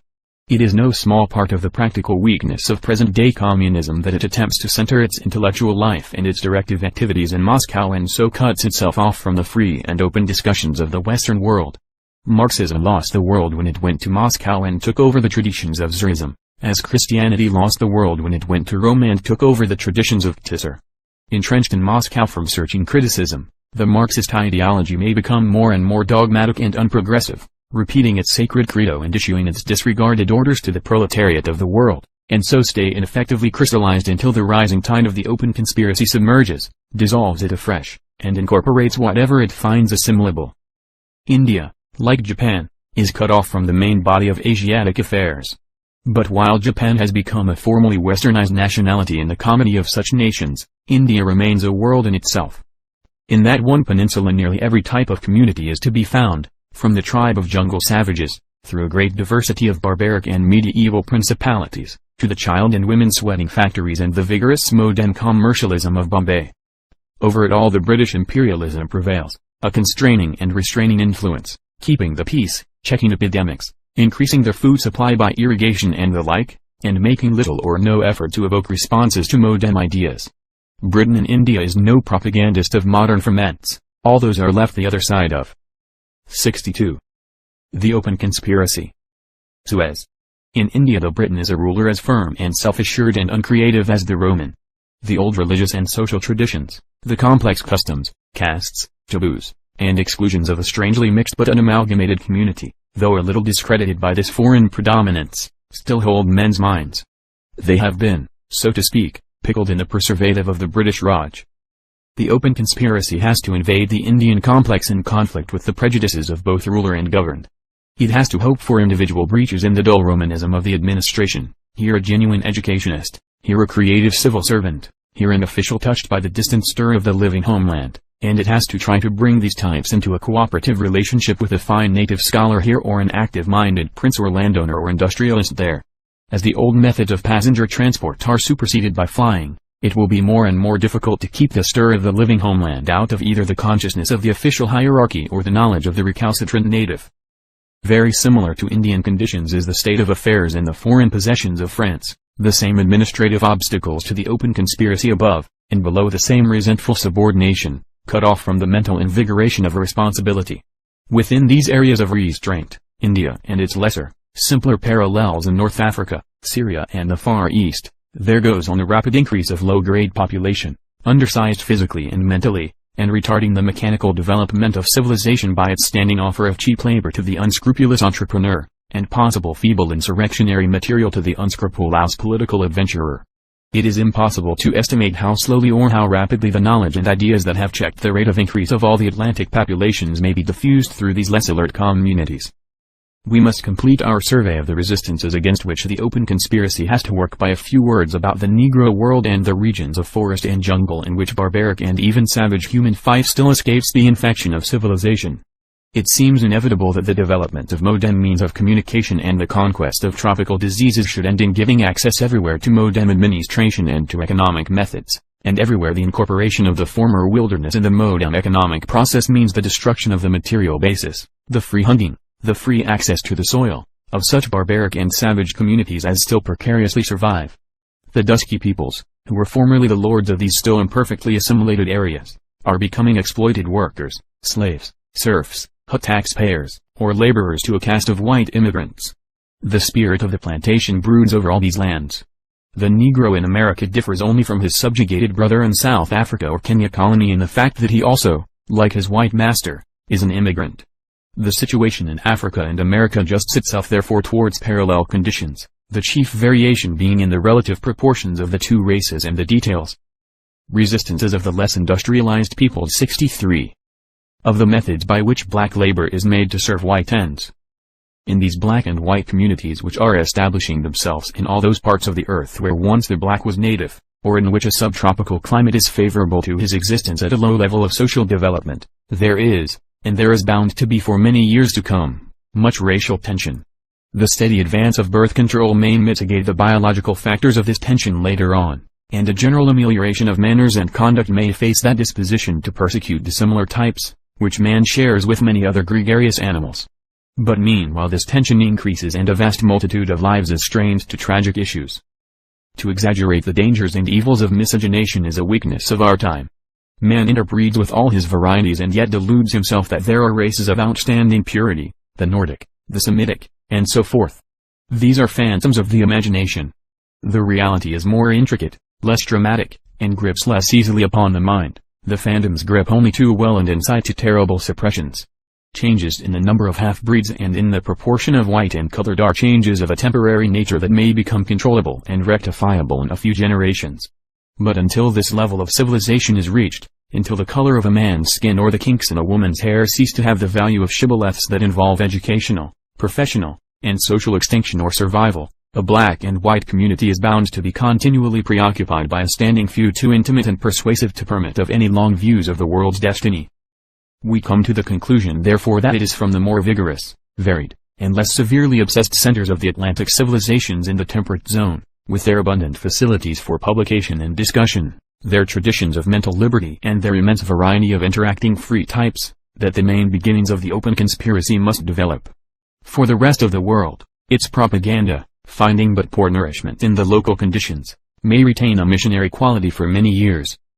13. Resistances and antagonistic forces in our conscious and unconscious selves. We have dealt in the preceding 2 chapters with great classes and assemblages of human beings as, in the mass, likely to be more or less antagonistic to the open conspiracy, and it has been difficult in those chapters to avoid the implication that we, some sort of circle round the writer, were aloof from these obstructive and hostile multitudes, and ourselves entirely identified with the open conspiracy. But neither are these multitudes so definitely against, nor those who are with us so entirely for, the open conspiracy to establish a world community as the writer, in his desire for clearness and contrast and with an all too human disposition perhaps towards plain ego-centered combative issues, has been led to represent. There is no we, and there can be no we, in possession of the open conspiracy. The open conspiracy is in partial possession of us, and we attempt to serve it. But the open conspiracy is a natural and necessary development of contemporary thought arising here, there, and everywhere. There are doubts and sympathies that weigh on the side of the open conspiracy in nearly everyone, and not one of us but retains many impulses, habits, and ideas in conflict with our general devotion, checking and limiting our service.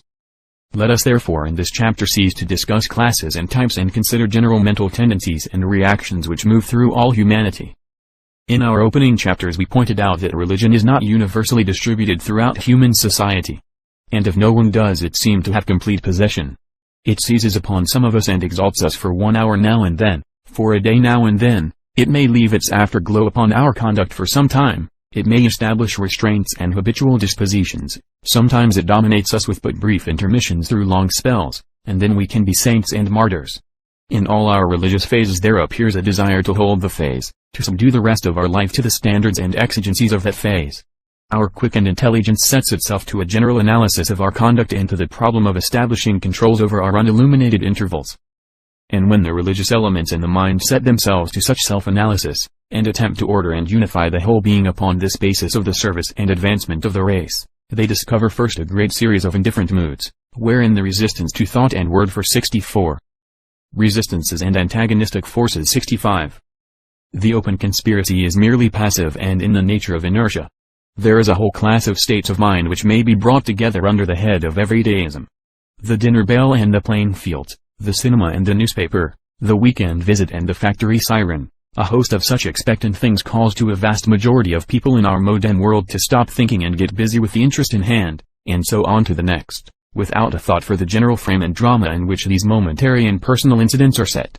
We are driven along these marked and established routes and turned this way or that by the accidents of upbringing, of rivalries and loves, of chance encounters and vivid experiences, and it is rarely for many of us, and never for some, that the phases of broad reflection and self-questioning arise. For many people their religious life now, as in the past, has been a quite desperate effort to withdraw sufficient attention and energy from the flood of events to get some sort of grasp, and keep whatever grip is won, upon the relations of the self to the whole. Far more recoil in terror from such a possibility and would struggle strenuously against solitude in the desert, solitude under the stars, solitude in a silent room or indeed any occasion for comprehensive thought. But the instinct and purpose of the religious type is to keep hold upon the comprehensive drama, and at the heart of all the great religions of the world we find a parallel disposition to escape in some manner from the aimless drive and compulsion of accident and everyday. Escape is attempted either by withdrawal from the presence of crowding circumstance into a mystical contemplation and austere retirement, or, what is more difficult and desperate and reasonable, by imposing the mighty standards of enduring issues upon the whole mass of transitory problems which constitute the actual business of life. We have already noted how the modern mind turns from retreat as a recognizable method of religion, and faces squarely up to the second alternative. The tumult of life has to be met and conquered. Aim must prevail over the aimless. Remaining in normal life we must yet keep our wills and thoughts aloof from normal life and fixed upon creative processes. However busied we may be, however challenged, We must yet save something of our best mental activity for self-examination and keep ourselves alert against the endless treacheries within that would trip us back into everydayism and disconnected responses to the stimuli of life. Religions in the past, though they have been apartment to give a preference to the renunciation of things mundane, have sought by a considerable variety of expedients to preserve the faith of those whom chance or duty still kept in normal contact with the world. It would provide material for an interesting study to inquire how its organizations to do this have worked in the past and how far they may be imitated and paralleled in the progressive life of the future. All the wide-reaching religions which came into existence in the 5 centuries before and the 5 centuries after Christ have made great use of periodic meetings for mutual reassurance, of sacred books, creeds, fundamental heart searchings, of confession, prayer, sacraments, seasons of withdrawal, meditation, fasting, and prayer. To these methods 366. The open conspiracy. Mark a phase in the world's development, or are they still to be considered available? This points to a very difficult angle of psychological problems. The writer in his earlier draft of this book wrote that the modern religious individual leads, spiritually speaking, a life of extreme wasteful and dangerous isolation. He still feels that is true, but he realizes that the invention of corrective devices is not within his range. He cannot picture a secular mass nor congregations singing hymns about the open conspiracy. Perhaps the modem soul in trouble will resort to the psychoanalysts instead of the confessional J, in which case we need to pray for better psychoanalysts. Can the modem mind work in societies? May the daily paper be slowly usurping the functions of morning prayer, a daily mental reminder of large things, with more vividness and, at present, lower standards? One of the most distressful facts of the spread of education in the 19th century was the unscrupulous exploitation of the new reading public by a group of trash dealers who grew rich and mighty in the process. Is the popular publisher and newspaper proprietor always to remain a trash dealer? Or are we to see, in the future, publications taking at times some or all of the influence of revivalist movements, and particular newspapers rising to the task of sustaining a common faith in a gathering section of the public? The modern temple in which we shall go to meditate may be a museum. The modern religious house and its religious life may be a research organization. The open conspirator must see to it that the museums show their meaning plain. There may be not only literature presently, but even plays, shows, and music, to subserve new ideas instead of trading upon tradition. It is plain that to read and be moved by great ideas and to form good resolutions with no subsequent reminders in moral stock-taking is not enough to keep people in the way of the open conspiracy. The relapse to everydayism is too easy. The contemporary open conspirator may forget, and he has nothing to remind him. He may relapse, and he will hear no reproach to warn him of his relapse. Nowhere has he recorded a vow. Every day has endless ways of justifying the return of the believer to skeptical casualness. It is easy to persuade oneself that one is taking life or oneself too seriously. The mind is very self-protective. It has a disposition to abandon too great or too far-reaching an effort and return to things indisputably within its scope. We have an instinctive preference for thinking things are all right. We economize anxiety. We defend the delusions that we can work with, even though we half realize they are no more than delusions. We resent the warning voice, the critical question that robs our activities of assurance. Our everyday moods are not only the antagonists of our religious moods, but they resent all outward appeals to our religious moods, and they welcome every help against religious appeals. We pass very readily from the merely defensive to the defensive-aggressive, and from refusing to hear the word that might stir our consciences to a vigorous effort to suppress its utterance. Churches, religious organizations, try to keep the revivifying faith and resistances. Antagonistic forces. 67. Usage where it may strike upon the waning or slumbering faith of the convert, but modern religion as yet has no such organized reminders. They cannot be improvised. Crude attempts to supply the needed corrective of conduct may do less good than harm. Each one of us for himself must do what he can to keep his higher resolve in mind and protect himself from the snare of his own moods of fatigue or inadvertency. But these passive and active defenses of current things which operate in and through ourselves, and find such ready sympathy and assistance in the world about us, these massive resistance systems, are only the beginning of our tale of the forces antagonistic to the open conspiracy that lurk in our complexities. Men are creatures with other faults quite beyond and outside our common disposition to be stupid, indolent, habitual, and defensive. Not only have we active creative impulses, but also acutely destructive ones. Man is a jealous animal. In youth and adolescence egotism is extravagant.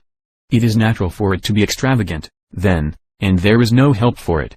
A great number of us at that stage would rather not see a beautiful or a wonderful thing come into existence than have it come into existence disregarding us. Something of that jealous malice, that self-assertive ruthlessness, remains in all of us throughout life. At his worst man can be an exceedingly combative, malignant, mischievous and cruel animal. None of us are altogether above the possibility of such phases. When we consider the oppositions to the open conspiracy that operate in the normal personality, we appreciate the soundness of the catechism which instructs us to renounce not only the trivial world and the heavy flesh, but the active and militant devil. To make is a long and wearisome business, with many arrests and disappointments, but to break gives an instant thrill. We all know something of the delight of the bang. It is well for the open conspirator to ask himself at times how far he is in love with the dream of a world in order, and how far he is driven by hatred of institutions that bore or humiliate him. He may be no more than a revengeful incendiary in the mask of a constructive worker. How safe is he, then, from the reaction to some fresh humiliation?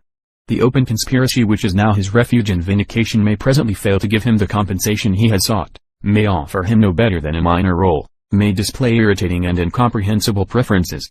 And for a great number of things an overt antagonism to the great aim of the open conspiracy, he will still find within himself not simply acquiescence but sympathy and a genuine if inconsistent admiration. There they are, waiting for his phase of disappointment. Back he may go to the old loves with a new animus against a greater scheme. He may be glad to be quit of prigs and humbugs, and back among the good fellowship of nothing in particular. Man has pranced a soldier in reality and fancy for so many generations that few of us can altogether release our imaginations from the brilliant pretensions of flags, empire, patriotism, and aggression. Businessmen, especially in America, seem to feel a sort of glory in calling even the underselling and over-advertising of rival enterprises fighting. Pill vendors and 368. The open conspiracy. Public departments can have their wars, their heroisms, their desperate mischiefs, and so get that Napoleonic feeling. The world and our reveries are full of the sentimentalities, the false glories and loyalties of the old combative traditions, trailing after them, as they do, so much worth and virtue in a dulled and stupefied condition. It is difficult to resist the fine gravity, the high self-respect, the examples of honor and good style in small things, that the military and naval services can present to us, for all that they are now no more than noxious parasites upon the nascent world commonweal. In France not a word may be said against the army, in England, against the navy. There will be many open conspirators at first who will scarcely dare to say that word even to themselves. But all these obsolete values and attitudes with which our minds are cumbered must be cleared out if the new faith is to have free play. We have to clear them out not only from our own minds but from the minds of others who are to become our associates. The finer and more picturesque these obsolescent loyalties, obsolescent standards of honor, obsolescent religious associations, may seem to us, the more thoroughly must we seek to release our minds and the minds of those about us from them and cut off all thoughts of a return. We cannot compromise with these vestiges of the ancient order and be faithful servants of the new. Whatever we retain of them will come back to life and grow again. It is no good to operate for cancer unless the whole growth is removed. Leave a crown about and presently you will find it being worn by someone resolved to be a king.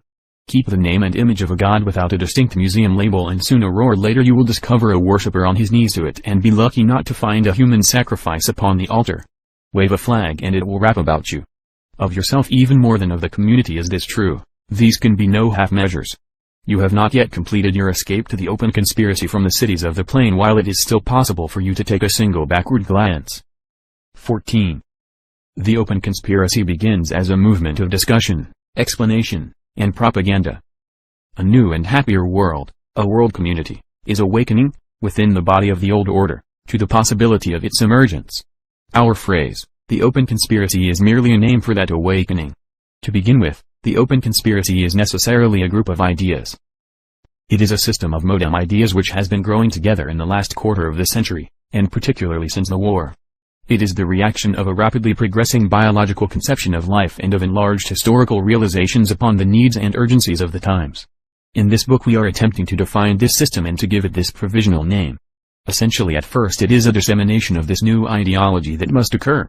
The statement must be tried over and spread before a widening circle of people. Since the idea of the open conspiracy rests upon and arises out of a synthesis of historical, biological, and sociological realizations, we may look for these realizations already in the case of people with sound knowledge in these fields. Such people will be prepared for acquiescence without any explanatory work, There is nothing to set out to them beyond the suggestion that it is time they became actively conscious of where they stand. They constitute already the open conspiracy in an unorganized solution, and they will not so much adhere as admit to themselves and others their state of mind. They will say, "We knew all that." Directly we pass beyond that comparatively restricted world, however, we find that we have to deal with partial knowledge, with distorted views, or with blank ignorance, and that a revision and extension of historical and biological ideas and a considerable elucidation of economic misconceptions have to be undertaken. Such people have to be brought up to date with their information. I have told already how I have schemed out a group of writings to embody the necessary ideas of the new time in a form adapted to the current reading public. I have made a sort of provisional Bible, so to speak, for some factors at least in the open conspiracy. It is an early sketch. As the current reading public changes, all this work will become obsolescent so far as its present form and method go. But not so far as its substantial method goes. That I believe will remain.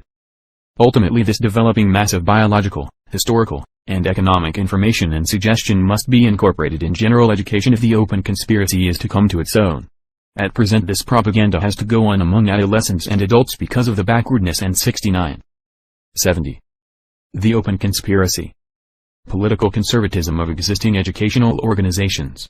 Most real modern education now is done in spite of the schools and to correct the misconceptions established by the schools. But what will begin as adult propaganda must pass into a culture camp to win our educational machinery from reaction and the conservation of outworn ideas and attitudes to the cause of world reconstruction. The open conspiracy itself can never be imprisoned and fixed in the form of an organization, but everywhere open conspirators should be organizing themselves for educational reform. And also within the influence of this comprehensive project there will be all sorts of groupings for study and progressive activity.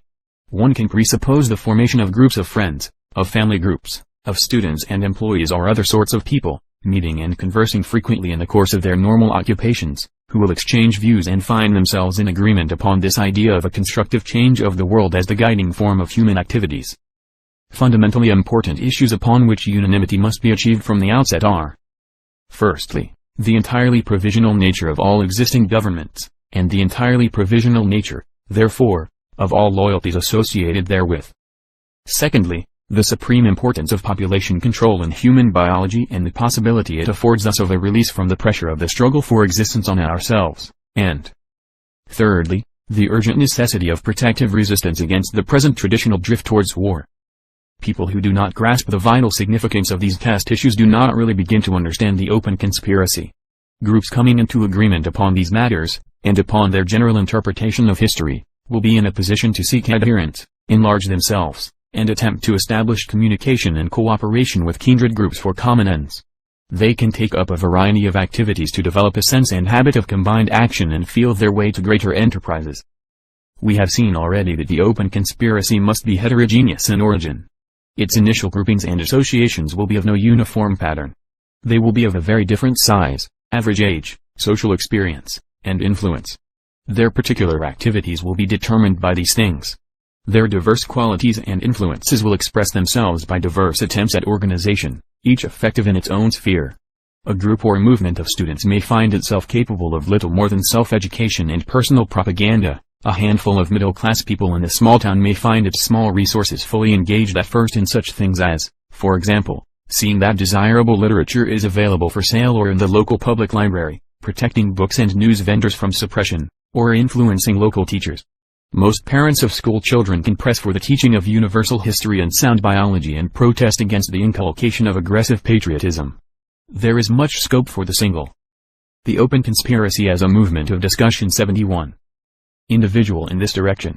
On the other hand, a group of ampler experience and resources may undertake the printing, publication, and distribution of literature, and exercise considerable influence upon public opinion in turning education in the right direction.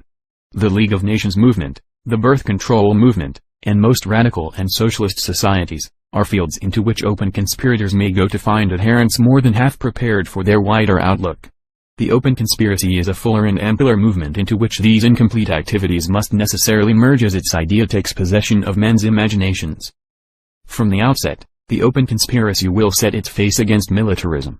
There is a plain present need for the organization now, before a war comes again, of an open and explicit refusal to serve in any war, or at most to serve in war, directly or indirectly, only after the issue has been fully and fairly submitted to arbitration. The time for a conscientious objection to war service is manifestly before and not after the onset of war. People who have by their silence acquiesced in a belligerent foreign policy right up to the onset of war, have little to complain of if they are then compelled to serve.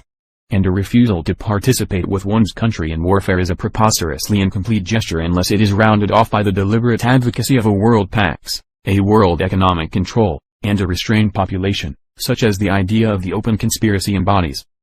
The putting upon record of its members' reservation of themselves from any or all of the military obligations that may be thrust upon the country by military and diplomatic effort, might very conceivably be the first considerable overt act of many open conspiracy groups. It would supply the practical incentive to bring many of them together in the first place. It would necessitate the creation of regional or national ad hoc committees for the establishment of a collective legal and political defensive for this dissent from current militant nationalism. It would bring the open conspiracy very early out of the province of discussion into the field of practical conflict. It would from the outset invest it with a very necessary quality of present applicability. The anticipatory repudiation of military service, so far as this last may be imposed by existing governments in their factitious international rivalries, need not necessarily involve a denial of the need of military action on behalf of the world commonweal for the suppression of nationalist brigandage, nor need it prevent the military training of open conspirators. It is simply the practical form of assertion that the normal militant diplomacy and warfare of the present time are offenses against civilization, processes in the nature of brigandage, sedition, and civil war, and that serious men cannot be expected to play anything but a role of disapproval, non-participation, or active prevention towards them. Our loyalty to our current government, we would intimate, is subject to its sane and adult behavior. These educational and propagandist groups drawing together into an organized resistance to militarism and to the excessive control of individuals by the makeshift governments of today, constitute at most only the earliest and more elementary grade of the open conspiracy, and we will presently. 72. The open conspiracy. Go on to consider the more specialized and constructive forms its effort must evoke. Before doing so, however, we may say a little more about the structure and method of these possible initiatory groupings. Since they are bound to be different and miscellaneous in form, size, quality, and ability, any early attempts to organize them into common general action or even into regular common gatherings are to be deprecated. There should be many types of groups. Collective action had better for a time, perhaps for a long time, be undertaken not through the merging of groups but through the formation of ad hoc associations for definitely specialized ends, all making for the New World civilization. Open conspirators will come into these associations to make a contribution very much as people come into limited liability companies, that is to say with a subscription and not with their whole capital. A comprehensive organization attempting from the first to cover all activities would necessarily rest upon and promote one prevalent pattern of activity and hamper or estrange the more original and interesting forms. It would develop a premature orthodoxy, it would cease almost at once to be creative, and it would begin to form a crust of tradition. It would become ankylosed. With the dreadful examples of Christianity and communism before us, we must insist that the idea of the open conspiracy ever becoming a single organization must be dismissed from the mind. It is a movement, yes, a system of purposes, but its end is a free and living, if unified, world. At the utmost 7 broad principles may be stated as defining the open conspiracy and holding it together. And it is possible even of these, 1, the 7th, may be, if not too restrictive, at least unnecessary. To the writer it seems unavoidable because it is so intimately associated with that continual dying out of tradition upon which our hopes for an unencumbered and expanding human future rest. 1. The complete assertion, practical as well as theoretical, of the provisional nature of existing governments and of our acquiescence in them. 2. The resolve to minimize by all available means the conflicts of these governments, their militant use of individuals and property, and their interferences with the establishment of a world economic system. 3. The determination to replace private, local or national ownership of at least credit, transport, and staple production by a responsible world directorate serving the common ends of the race. 4. The practical recognition of the necessity for world biological controls, for example, of population and disease. 5. The support of a minimum standard of individual freedom and welfare in the world, and 6. The supreme duty of subordinating the personal career to the creation of a world directorate capable of these tasks and to the general advancement of human knowledge, capacity, and power. 7. The admission therewith that our immortality is conditional and lies in the race and not in our individual selves. 15. Early constructive work of the open conspiracy. In such terms we may sketch the practicable and possible opening phase of the open conspiracy. We do not present it as a movement initiated by any individual or radiating from any particular center. In this book we are not starting something we are describing and participating in something which has started. It arises naturally and necessarily from the present increase of knowledge and the broadening outlook of many minds throughout the world, and gradually it becomes conscious of itself. It is reasonable therefore to anticipate its appearance all over the world in sporadic mutually independent groupings and movements, and to recognize not only that they will be extremely various, but that many of them will trail with them racial and regional habits and characteristics which will only be shaken off as its cosmopolitan character becomes imperatively evident. The passage from the partial anticipations of the open conspiracy that already abound everywhere to its complete and completely self-conscious statement may be made by almost imperceptible degrees. Today it may seem no more than a visionary idea, tomorrow it may be realized as a worldwide force of opinion and will. People will pass with no great inconsistency from saying that the open conspiracy is impossible to saying that it has always been plain and clear to them, that to this fashion they have shaped their lives as long as they can remember. In its opening phase, in the day of small things, quite minor accidents may help or delay the clear definition and popularization of its main ideas. The changing pattern of public events may disperse or concentrate attention upon it, or it may win the early adherence of men of exceptional resources, energy, or ability. It is impossible to foretell the speed of its advance. Its development may be slower or faster, direct or devious. But the logic of accumulating realizations thrusts it forward, will persisting thrusting it on, and sooner or later it will be discovered, conscious and potent, the working religion of most sane and energetic people. Meanwhile our supreme virtues must be faith and persistence. So far we have considered only two of the main activities of the open conspiracy, the one being its propaganda of confidence in the possible world commonweal, and the other its immediate practical attempt to systematize resistance to militant and competitive imperialism and nationalism.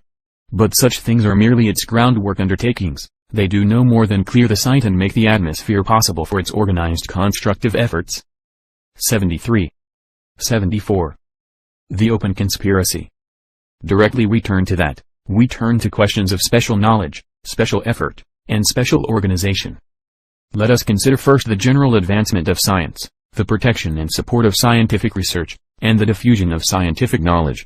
These things fall within the normal scheme of duty for the members of the open conspiracy. The world of science and experiment is the region of origin of nearly all the great initiatives that characterize our times. The open conspiracy owes its inspiration, its existence, its form and direction entirely to the changes of condition these initiatives have brought about, and yet a large number of scientific workers live outside the sphere of sympathy in which we may expect the open conspiracy to materialize, and collectively their political and social influence upon the community is extraordinarily small. Having regard to the immensity of its contributions and the incalculable value of its promise to the modern community, science, research, that is, and the diffusion of scientific knowledge, is extraordinarily neglected, starved, and threatened by hostile interference.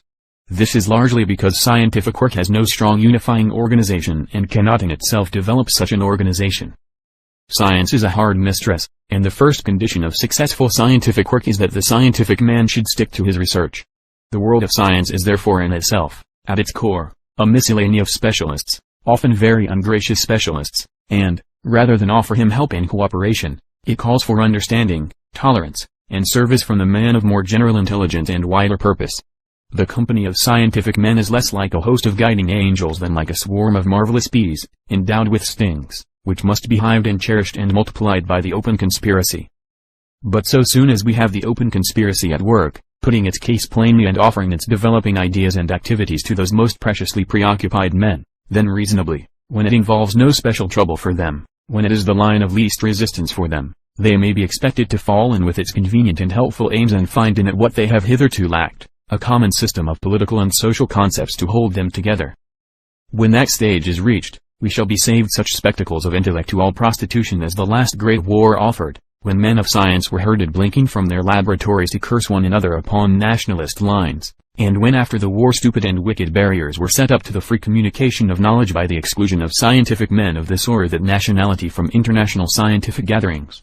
The open conspiracy must help the man of science to realize, what at present he fails most astonishingly to realize, that he belongs to a greater comity than any king or president represents today, and so prepare him for better behavior in the next season of trial. The formation of groups in, and not only in, but about and in relation to, the scientific world, which will add to those first main activities of the open conspiracy: propaganda and pacificism, a special attention to the needs of early constructive work of the open conspiracy. 75. Scientific work may be enlarged upon with advantage here, because it will illustrate quite typically the idea of a special work carried on in relation to a general activity, which is the subject of this section. The open conspiracy extends its invitation to all sorts and conditions of men, but the service of scientific progress is for those only who are specially equipped or who are sufficiently interested to equip themselves. For scientific work there is first of all a great need of endowment in the setting up of laboratories, observatories, experimental stations, and the like, in all parts of the world. Numbers of men and women capable of scientific work never achieve it for want of the stimulus of opportunity afforded by endowment. Few contrive to create their own opportunities. The essential man of science is very rarely an able collector or administrator of money, and anyhow, the detailed work of organization is a grave call upon his special mental energy. But many men capable of a broad and intelligent appreciation of scientific work, but not capable of the peculiar intensities of research, have the gift of extracting money from private and public sources, and it is for them to use that gift modestly and generously and providing the framework for those more especially endowed. And there is already a steadily increasing need for the proper storage and indexing of scientific results, and every fresh worker enhances it. Quite a considerable amount of scientific work goes fruitless or is needlessly repeated because of the growing volume of publication, and men make discoveries in the field of reality only to lose them again in the lumber room of record. Here is a second line of activity to which the open conspirator with a scientific bias may direct his attention. A third line is the liaison work between the man of science and the common intelligent man, the promotion of publications which will either state the substance, implications, and consequences of new work in the vulgar tongue, or, if that is impossible, train the general run of people to the new idioms and technicalities which need to be incorporated with the vulgar tongue if it is still to serve its ends as a means of intellectual intercourse. Through special ad hoc organizations, societies for the promotion of research, for research defense, for world indexing, for the translation of scientific papers, for the diffusion of new knowledge, the surplus energies of a great number of open conspirators can be directed to entirely creative ends and a new world system of scientific work built up, within which such dear old institutions as the Royal Society of London, the various European academies of science and the like, now overgrown and inadequate, can maintain their venerable pride in themselves, their mellowing prestige, and their distinguished exclusiveness, without their present privilege of inflicting cramping slights and restrictions upon the more abundant scientific activities of today. So in relation to science, and here the word is being used in its narrower accepted meaning for what is often spoken of as pure science, the search for physical and biological realities, uncomplicated by moral, social, and practical considerations, we evoke a conception of the open conspiracy as producing groups of socially associated individuals, who engage primarily. 76. The open conspiracy. In the general basic activities of the conspiracy and adhere to and promote the 7 broad principles summarized at the end of chapter 14, but who work also with the larger part of their energies, through international and cosmopolitan societies and in a multitude of special ways, for the establishment of an enduring and progressive world organization of pure research. They will have come to this special work because their distinctive gifts, their inclinations, their positions and opportunities have indicated it as theirs. Now a very parallel system of open conspiracy groups is conceivable, in relation to business and industrial life. It would necessarily be a vastly bulkier and more heterogeneous system of groups, but otherwise the analogy is complete. Here we imagine those people whose gifts, inclinations, positions and opportunities as directors, workers, or associates give them an exceptional insight into and influence in the processes of producing and distributing commodities, can also be drawn together into groups within the open conspiracy.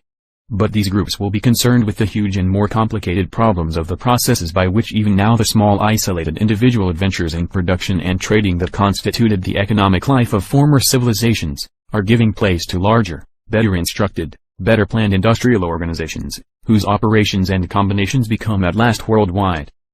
The amalgamations and combinations, the substitution of large-scale business for multitudes of small-scale businesses, which are going on now, go on with all the cruelty and disregards of a natural process. If a man is to profit and survive, these unconscious blunderings, which now stagger towards but which may never attain world organization, must be watched, controlled, mastered, and directed. As uncertainty diminishes, the quality of adventure and the amount of waste diminish also, and large speculative profits are no longer possible or justifiable. The transition from speculative adventure to organized foresight in the common interest, in the whole world of economic life, is the substantial task of the open conspiracy. And it is these specially interested and equipped groups, and not the movement as a whole, which may best begin the attack upon these fundamental readjustments. The various socialist movements of the 19th and earlier 20th centuries had this in common, that they sought to replace the private owner in most or all economic interests by some vaguely apprehended public owner. This, following the democratic disposition of the times, was commonly conceived of as an elected body, a municipality, the parliamentary state or whatnot. There were municipal socialists, nationalizing socialists, imperial socialists. In the mystic teachings of the Marxist, the collective owner was to be the dictatorship of the proletariat. Production for profit was denounced. The contemporary mind realizes the evils of production for profit and of the indiscriminate scrambling of private ownership more fully than ever before, but it has a completer realization and a certain accumulation of experience in the difficulties of organizing that larger ownership we desire. Private ownership may not be altogether. Early constructive work of the Open Conspiracy 77. Evil as a provisional stage, even if it has no more in its favor than the ability to transcend political boundaries. Moreover, and here again the democratic prepossessions of the 19th century come in, the socialist movement sought to make every single adherent a reformer and a propagandist of economic methods. In order to do so, it was necessary to simplify economic processes to the crudity of nursery toys, and the intricate interplay of will and desire in enterprise, normal employment, and direction, in questions of ownership, wages, credit, and money, was reduced to a childish fable of surplus value wickedly appropriated. The open conspiracy is not so much a socialism as a more comprehensive offspring which has eaten and assimilated whatever was digestible of its socialist forebears.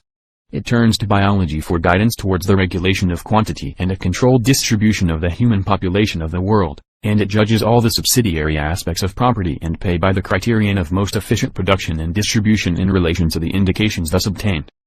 These economic groups, then, of the open conspiracy, which may come indeed to be a large part of the open conspiracy, will be working in that vast task of economic reconstruction, which from the point of view of the older socialism was the sole task before mankind. They will be conducting experiments and observing processes according to their opportunities. Through ad hoc societies and journals they will be comparing and examining their methods and preparing reports and clear information for the movement at large. The whole question of money and monetary methods in our modern communities, so extraordinarily disregarded in socialist literature, will be examined under the assumption that money is the token of the community's obligation, direct or indirect, to an individual, and credit its permission to deal freely with material. The whole psychology of industry and industrial relationship needs to be revised and restated in terms of the collective efficiency and welfare of mankind. And just as far as can be contrived, the counsel and the confidences of those who now direct great industrial and financial operations will be invoked. The first special task of a banker, or a bank clerk for that matter, who joins the open conspiracy, will be to answer the questions: what is a bank? What are you going to do about it? What have we to do about it? The first questions to a manufacturer will be, what are you making and why? And what are you and we to do about it? Instead of the crude proposals to expropriate and take over by the state of the primitive socialism, the open conspiracy will build up an encyclopedic conception of the modern economic complex as a labyrinthine pseudo-system progressively eliminating waste and working its way along multitudinous channels towards unity, towards clarity of purpose and method, towards abundant productivity and efficient social service. Let us come back now for a paragraph or so to the ordinary adherent to the open conspiracy, the adherent considered not in relation to his special aptitudes and services, but in relation to the movement as a whole and to those special constructive organizations outside his own field. It will 78. The open conspiracy. Be his duty to keep his mind in touch with the progressing concepts of the scientific work so far as he is able and with the larger issues of the economic reconstruction that is afoot, to take his cues from the special groups and organizations engaged upon that work, and to help where he finds his opportunity and when there's a call upon him. But no adherent of the open conspiracy can remain merely and completely an ordinary adherent. There can be no pawns in the game of the open conspiracy, no cannon fodder in its war. A special activity, quite as much as a general understanding, is demanded from everyone who looks creatively towards the future of mankind. We have instanced first the fine and distinctive world organization of pure science, and then the huge mass of movements towards cooperating unity of aim in the economic life, until at last the production and distribution of staple necessities is apprehended as one world business, and we have suggested that this latter movement may gradually pervade and incorporate a very great bulk of human activities. But besides this fine current and this great torrent of evolving activities and relationships, there are also a very considerable variety of other great functions in the community towards which open conspiracy groups must direct their organizing inquiries and suggestions in their common intention of ultimately assimilating all the confused processes of today into a world community. For example, there must be a series of groups in close touch at one end with biological science and at the other with the complex of economic activity, who will be concerned especially with the practical administration of the biological interests of the race, from food plants and industrial products to pestilences and population. And another series of groups will gather together attention and energy to focus them upon the educational process. We have already pointed out that there's a strong disposition towards conservatism in normal educational institutions. They preserve traditions rather than develop them. They are likely to set up a considerable resistance to the reconstruction of the world outlook upon the threefold basis defined in Chapter 14. This resistance must be attacked by special societies, by the establishment of competing schools, by help and promotion for enlightened teachers, and, wherever the attack is incompletely successful, it must be supplemented by the energetic diffusion of educational literature for adults, upon modern lines. The forces of the entire movement may be mobilized in a variety of ways to bring pressure upon reactionary schools and institutions. A set of activities correlated with most of the directly creative ones will lie through existing political and administrative bodies. The political work of the open conspiracy must be conducted upon two levels and by entirely different methods. Its main political idea, its political strategy, is to weaken, efface, incorporate, or supersede existing governments. But there is also a tactical diversion of administrative powers and resources to economic and educational arrangements of a modern type.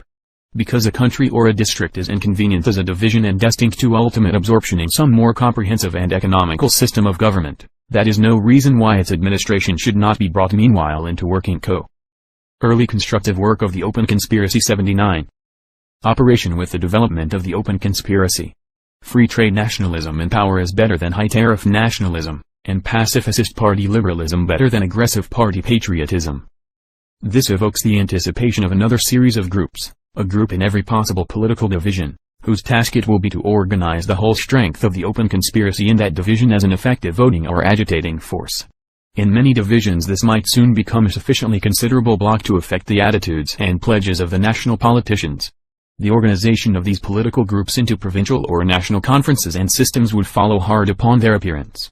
In their programs they would be guided by meetings and discussions with the specifically economic, educational, biological, scientific and central groups, but they would also form their own special research bodies to work out the incessant problems of transition between the old type of locally centered administrations and a developing world system of political controls. In the preceding chapter we sketched the first practicable phase of the open conspiracy as the propaganda of a group of interlocking ideas, a propaganda associated with pacifist action. In the present chapter we have given a scheme of branching and amplifying development. In this scheme of the second phase, we conceive of the open conspiracy as consisting of a great multitude and variety of overlapping groups, but now all organized for collective political, social, and educational as well as propagandist action. They will recognize each other much more clearly than they did at first, and they will have acquired a common name. The groups, however, almost all of them, will still have specific work also.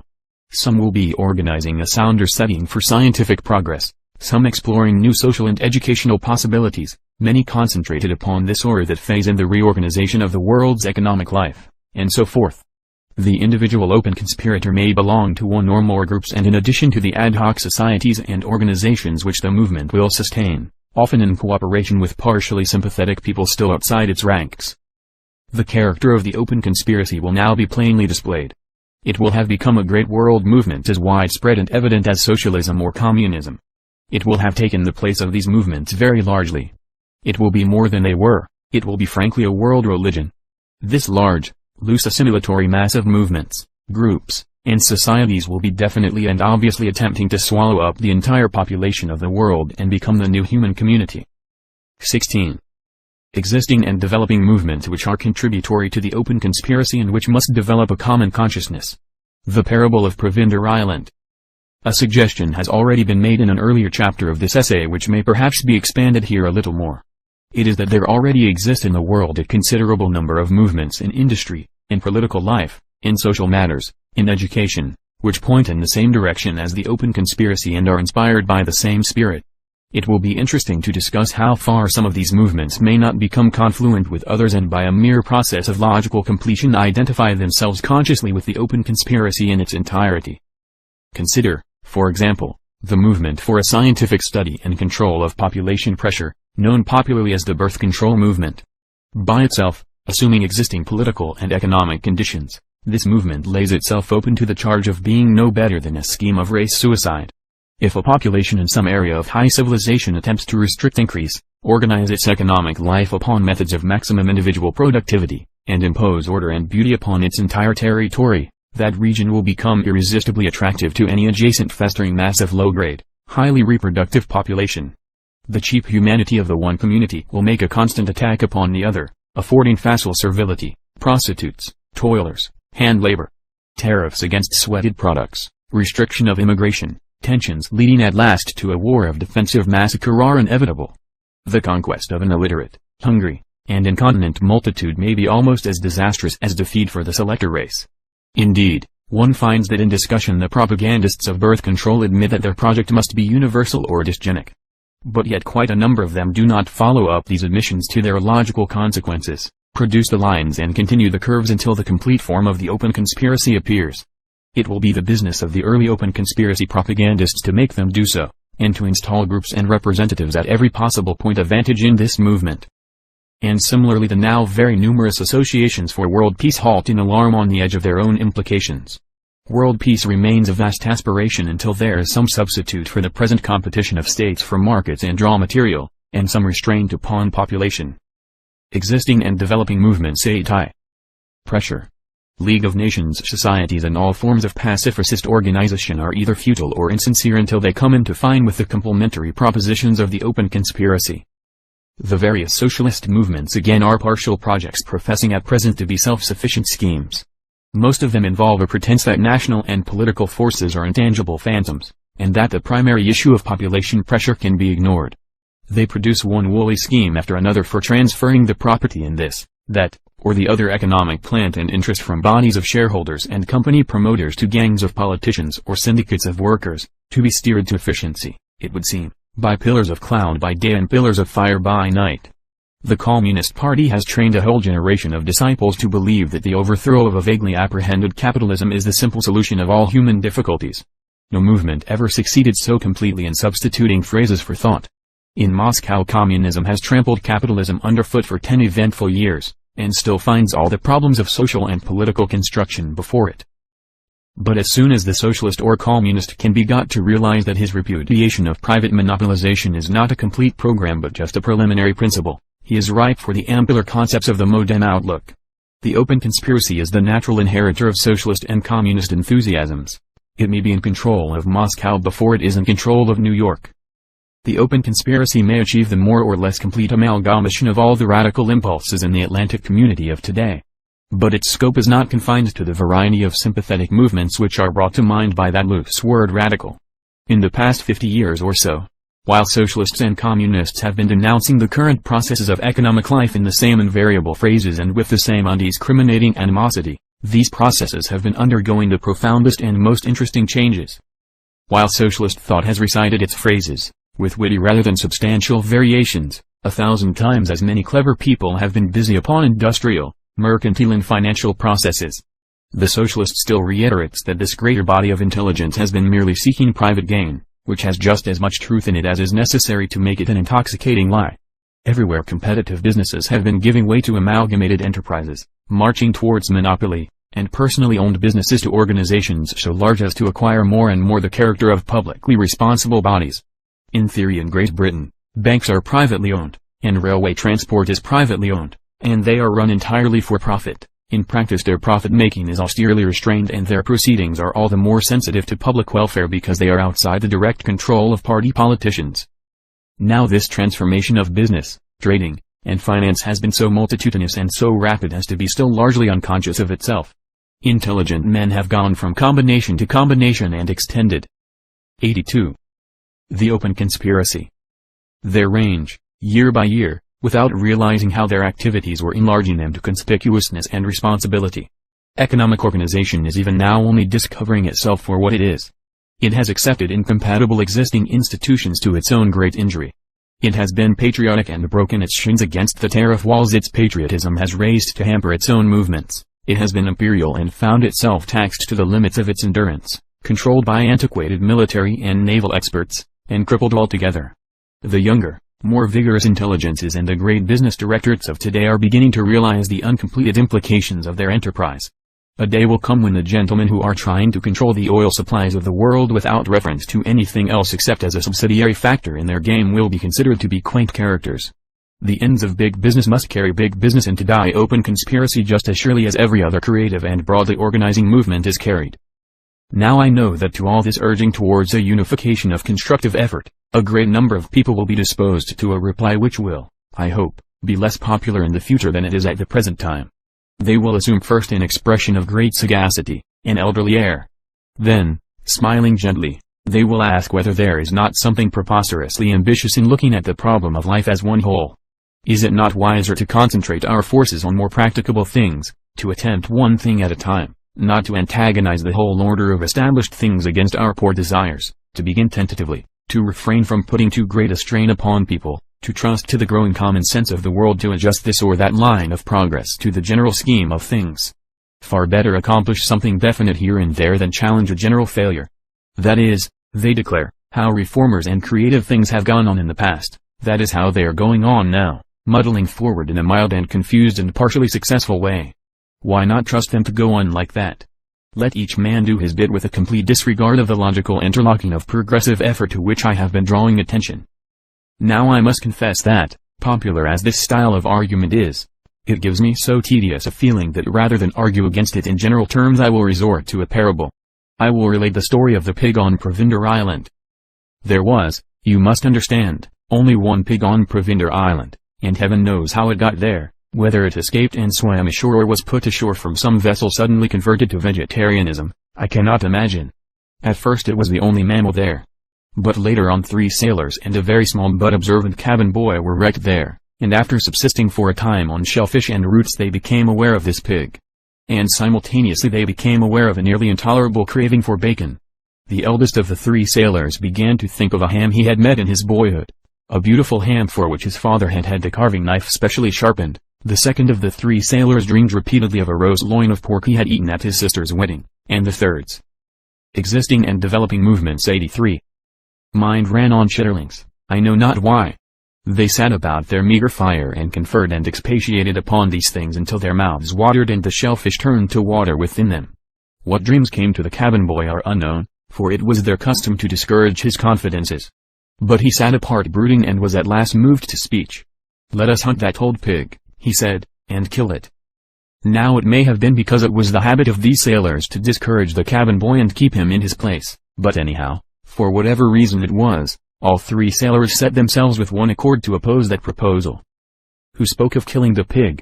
Said the eldest sailor loudly, looking round to see if by any chance the pig was within hearing. Who spoke of killing the pig? You're the sort of silly young devil who jumps at ideas and hasn't no sense of difficulties. What I said was am. All I want is just am to go with my roots and sea salt. One am. The left am. I don't want the right one, and I don't propose to get it. I've got a sense of proportion and a proper share of humor, and I know my limitations. I'm a sound, clear-headed, practical man. Am is what I'm after, and if I can get that, I'm prepared to say quits and let the rest of the pig alone. Who's for joining me in a left-amment, a simple reasonable left-amment, just to get one left-am? Nobody answered him directly, but when his voice died away, the next sailor in order of seniority took up the tale. That boy, he said, will die of swell dead, and I pity him. My idea is to follow up the pig and get hold of a loin chop. Just simply a loin chop. A loin chop is good enough for me. It's feasible. Much more feasible than a great am. Here we are, we've got no gun, we've got no wood of a sort to make bows and arrows, we've got nothing but our clasp knives, and that pig can run like hell. It's ridiculous to think of killing that pig. But if one didn't trouble him, if one kind of got into his confidence and crept near him and just quietly and insidiously went for his loin, just sort of as if one was tickling him, one might get a loin chop almost before he knew of it. The 3rd sailor sat crumpled up and downcast with his lean fingers tangled in his shock of hair. Chitterlings, he murmured, chitterlings. I don't even want to think of the pig. and the cabin boy pursued his own ideas in silence, for he deemed it unwise to provoke his elders further. On these lines it was the three sailors set about the gratifying of their taste for pork, each in his own way, separately and sanely and modestly. And each had his reward. The first sailor, after weeks of patience, got within arm's length of the pig and smacked that coveted left ham loud and good, and felt success was near. The other two heard the smack and the grunt of dismay half a mile away. But the pig, in a state of astonishment, carried the ham off out of reach, there and then, and that was as close as the first sailor ever got to his objective. The roast loin hunter did no better. He came upon the pig asleep under a rock one day, and jumped upon the very loin he desired, but the pig bit him deeply and septically, and displayed so. The open conspiracy.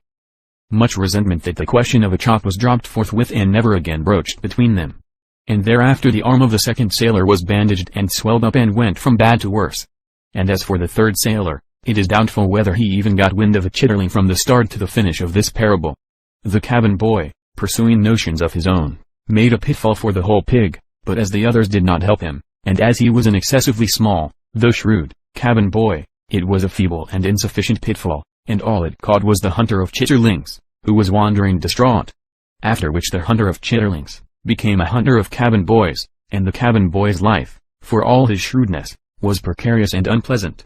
He slept only in snatches and learned the full bitterness of insight misunderstood. When at last a ship came to Provender Island and took off the three men and the cabin boy, the pig was still bacon intact and quite gay and cheerful, and all four castaways were in a very emaciated condition because at that season of the year shellfish were rare, and edible roots were hard to find, and the pig was very much cleverer than they were in finding them and digging them up, let alone digesting them. From which parable it may be gathered that a partial enterprise is not always wiser or more hopeful than a comprehensive one. And in the same manner, with myself in the role of that minute but observant cabin boy, I would sustain the proposition that none of these movements of partial reconstruction has the sound common-sense quality its supporters suppose. All these movements are worthwhile if they can be taken into the worldwide movement, all in isolation are futile. They will be overlaid and lost in the general drift. The policy of the whole hog is the best one, the sanest one, the easiest, and the most hopeful. If sufficient men and women of intelligence can realize that simple truth and give up their lives to it, mankind may yet achieve a civilization and power and fullness of life beyond our present dreams.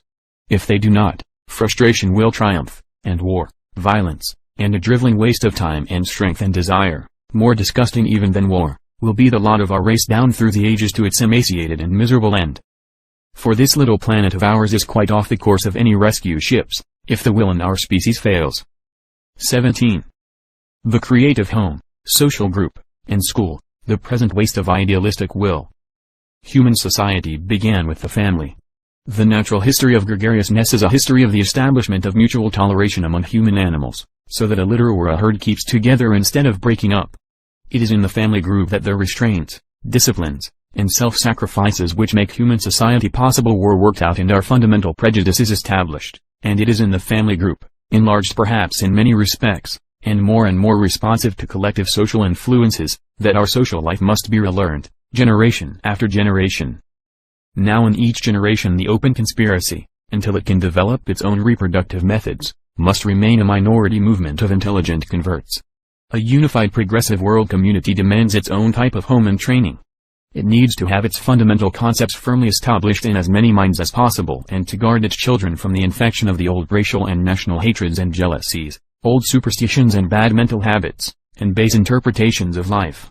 From its outset the open conspiracy will be setting itself to influence the existing educational machinery, but for a long time it will find itself confronted in school and college by powerful religious and political authorities determined to set back the children at the point or even behind the point from which their parents made their escape. At best, the liberalism of the state-controlled schools will be a compromise. Originally schools and colleges were transmitters of tradition and conservative forces. So they remain in essence to this day. Organized teaching has always aimed, and will always tend to guide, train, and direct, the mind. The problem of reconstructing education so as to make it a releasing instead of a binding process has still to be solved. During the early phases of its struggle, therefore, the open conspiracy will be obliged to adopt a certain sectarianism of domestic and social life in the interests of its children, to experiment in novel educational methods and educational atmospheres, and it may even in many cases have to consider the grouping of its families and the establishment of its own schools. In many modern communities, the English-speaking states, for example, there is still liberty to establish educational companies, running schools of a special type. In every country where that right does not exist, it has to be fought for. There lies a great work for various groups of the open conspiracy. Successful schools would become laboratories of educational methods. And 85. The open conspiracy. Patterns for new state schools. Necessarily for a time, but we may hope unconsciously, the open conspiracy children will become the social elite. From their first conscious moments they will begin to think and talk among clear-headed people, speaking distinctly and behaving frankly, and it will be a waste and loss to put them back for the scholastic stage among their mentally indistinct and morally muddled contemporaries. A phase when there will be a special educational system for the open conspiracy seems, therefore, to be indicated. Its children will learn to speak, draw, think, compute lucidly and subtly, and into their vigorous minds they will take the broad concepts of history, biology, and mechanical progress, the basis of the new world, naturally and easily. Meanwhile, those who grow up outside the advancing educational frontier of the open conspiracy will never come under the full influence of its ideas, or they will get hold of them only after a severe struggle against a mass of misrepresentations and elaborately instilled prejudices. An adolescent and adult educational campaign, to undo the fixations and suggestions of the normal conservative and reactionary schools and colleges, is and will long remain an important part of the work of the open conspiracy. Always, as long as I can remember, there have been a dispute and invidious comparisons between the old and the young. The young find the old prey upon and restrain them, and the old find the young shallow, disappointing, and aimless, in vivid contrast to their revised memories of their own early days. The present time is one in which these perennial accusations flower with exceptional vigor. But there does seem to be some truth in a statement that the facilities to live frivolously are greater now than they have ever been for old and young alike. For example, in the great modern communities that emerge now from Christendom, there is a widespread disposition to regard Sunday as merely a holiday. But that was certainly not the original intention of Sunday. As we have noted already in an earlier chapter, it was a day dedicated to the greater issues of life. Now great multitudes of people do not even pretend to set aside any time at all to the greater issues of life. The greater issues are neglected altogether. The churches are neglected, and nothing of a unifying or exalting sort takes their place. What the contemporary senior tells his junior today is perfectly correct. In his own youth, no serious impulse of his went to waste. He was not distracted by 1,000 gay but petty temptations, and the local religious powers, whatever they happened to be, seemed to believe in themselves more and made a more comprehensive attack upon his conscience and imagination. Now the old faiths are damaged and discredited, and the new and greater one, which is the open conspiracy, takes shape only gradually. A decade or so ago, socialism preached its confident hopes, and patriotism and imperial pride shared its attraction for the ever-grave and passionate will of emergent youth. Now socialism and democracy are under revision, and the flags that once waved so bravely reek of poison gas, are stiff with blood and mud and shameful with exposed dishonesties. Youth is what youth has always been, eager for fine interpretations of life, capable. The creative home, social group, and school 87. Of splendid resolves. It has no natural disposition towards the shallow and confused life. Its demand as ever is, what am I to do with myself? But it comes up out of its childhood today into a world of ruthless exposures and cynical pretensions. We are all a little ashamed of earnestness. The past 10 years have seen the shy and powerful idealism of youth at a loss, and dismayed and ashamed as perhaps it has never been before. It is in the world still, but masked, hiding even from itself in a whirl of small excitements and futile, defiant depravities. The old flags and faiths have lost their magic for the intelligence of the young, they can command it no more. It is in the mighty revolution to which the open conspiracy directs itself that the youth of mankind must find its soul, if ever it is to find its soul again. 18. Progressive development of the activities of the open conspiracy into a world control and calm. The hazards of the attempt. We have now sketched out in these blueprints the methods by which the confused radicalism and constructive forces of the present time may, can, and probably will be drawn together about a core of modernized religious feeling into one great and multifarious creative effort. A way has been shown by which this effort may be developed from a mere propagandist campaign and a merely resistant protest against contemporary militarism into an organized foreshadowing in research, publicity, and experiment in educational, economic, and political reconstructions of that pax mundi which has become already the tantalized desire of great multitudes throughout the world. These foreshadowings and reconstructions will ignore and transcend the political boundaries of today. They will continually become more substantial as project passes into attempt and performance. in phase after phase and at point after point. Therefore, the open conspiracy will come to grips with the powers that sustain these boundaries. And it will not be merely topographical boundaries that will be passed. The open conspiracy will also be dissolving and repudiating many existing restrictions upon conduct and many social prejudices. The open conspiracy proposes to end and shows how an end may be put to that huge substratum of underdeveloped, undereducated, subjugated, exploited, and frustrated lives upon which such civilization as the world has known hitherto has rested, and upon which most of our social systems still rest. Whenever possible, the open conspiracy will advance by illumination and persuasion. But it has to advance, and even from the outset, where it is not allowed to illuminate and persuade, it must fight. Its first fights will probably be for the right to spread its system of ideas plainly and clearly throughout the world. There is, I suppose, a flavor of treason about the assumption that any established government is provisional, and a quality of immorality in any criticism of accepted moral standards. Still more is the proposal, made even in times of peace, to resist war levies and conscription an offense against absolute conceptions of loyalty. But the ampler wisdom of the modern Atlantic communities, already touched by premonitions of change and futurity, has continually enlarged the common liberties of thought for some generations, and it is doubtful if there will be any serious resistance to the 88. Progressive development into a world control 89. Dissemination of these views and the early organization of the open conspiracy in any of the English-speaking communities or throughout the British Empire, in the Scandinavian countries, or in such liberal-minded countries as Holland, Switzerland, Republican Germany or France. France, in the hasty years after the war, submitted to some repressive legislation against the discussion of birth control or hostile criticism of the militarist attitude, but such a check upon mental freedom is altogether contrary to the clear and open quality of the French mind. In practice it has already been effectively repudiated by such writers as Victor Margaret, and it is unlikely that there will be any effective suppression of the opening phases of the open conspiracy in France. This gives us a large portion of the existing civilized world in which men's minds may be readjusted to the idea that their existing governments are in the position of trustees for the greater government of the coming age. Throughout these communities it is conceivable that the structural lines of the world community may be materialized and established with only minor struggles, local boycotts, vigorous public controversies, normal legislative obstruction, social pressure, and overt political activities.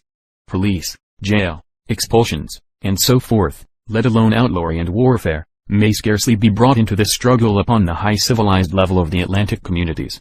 But where they are brought in, the open conspiracy, to the best of its ability and the full extent of its resources, must become a fighting force and organize itself upon resistant lines.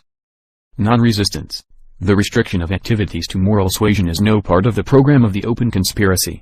In the face of unscrupulous opposition, creative ideas must become aggressive, must define their enemies and attack them. By its own organizations or through the police and military strength of governments amenable to its ideas, the movement is bound to find itself fighting for open roads, open frontiers, freedom of speech, and the realities of peace in regions of oppression.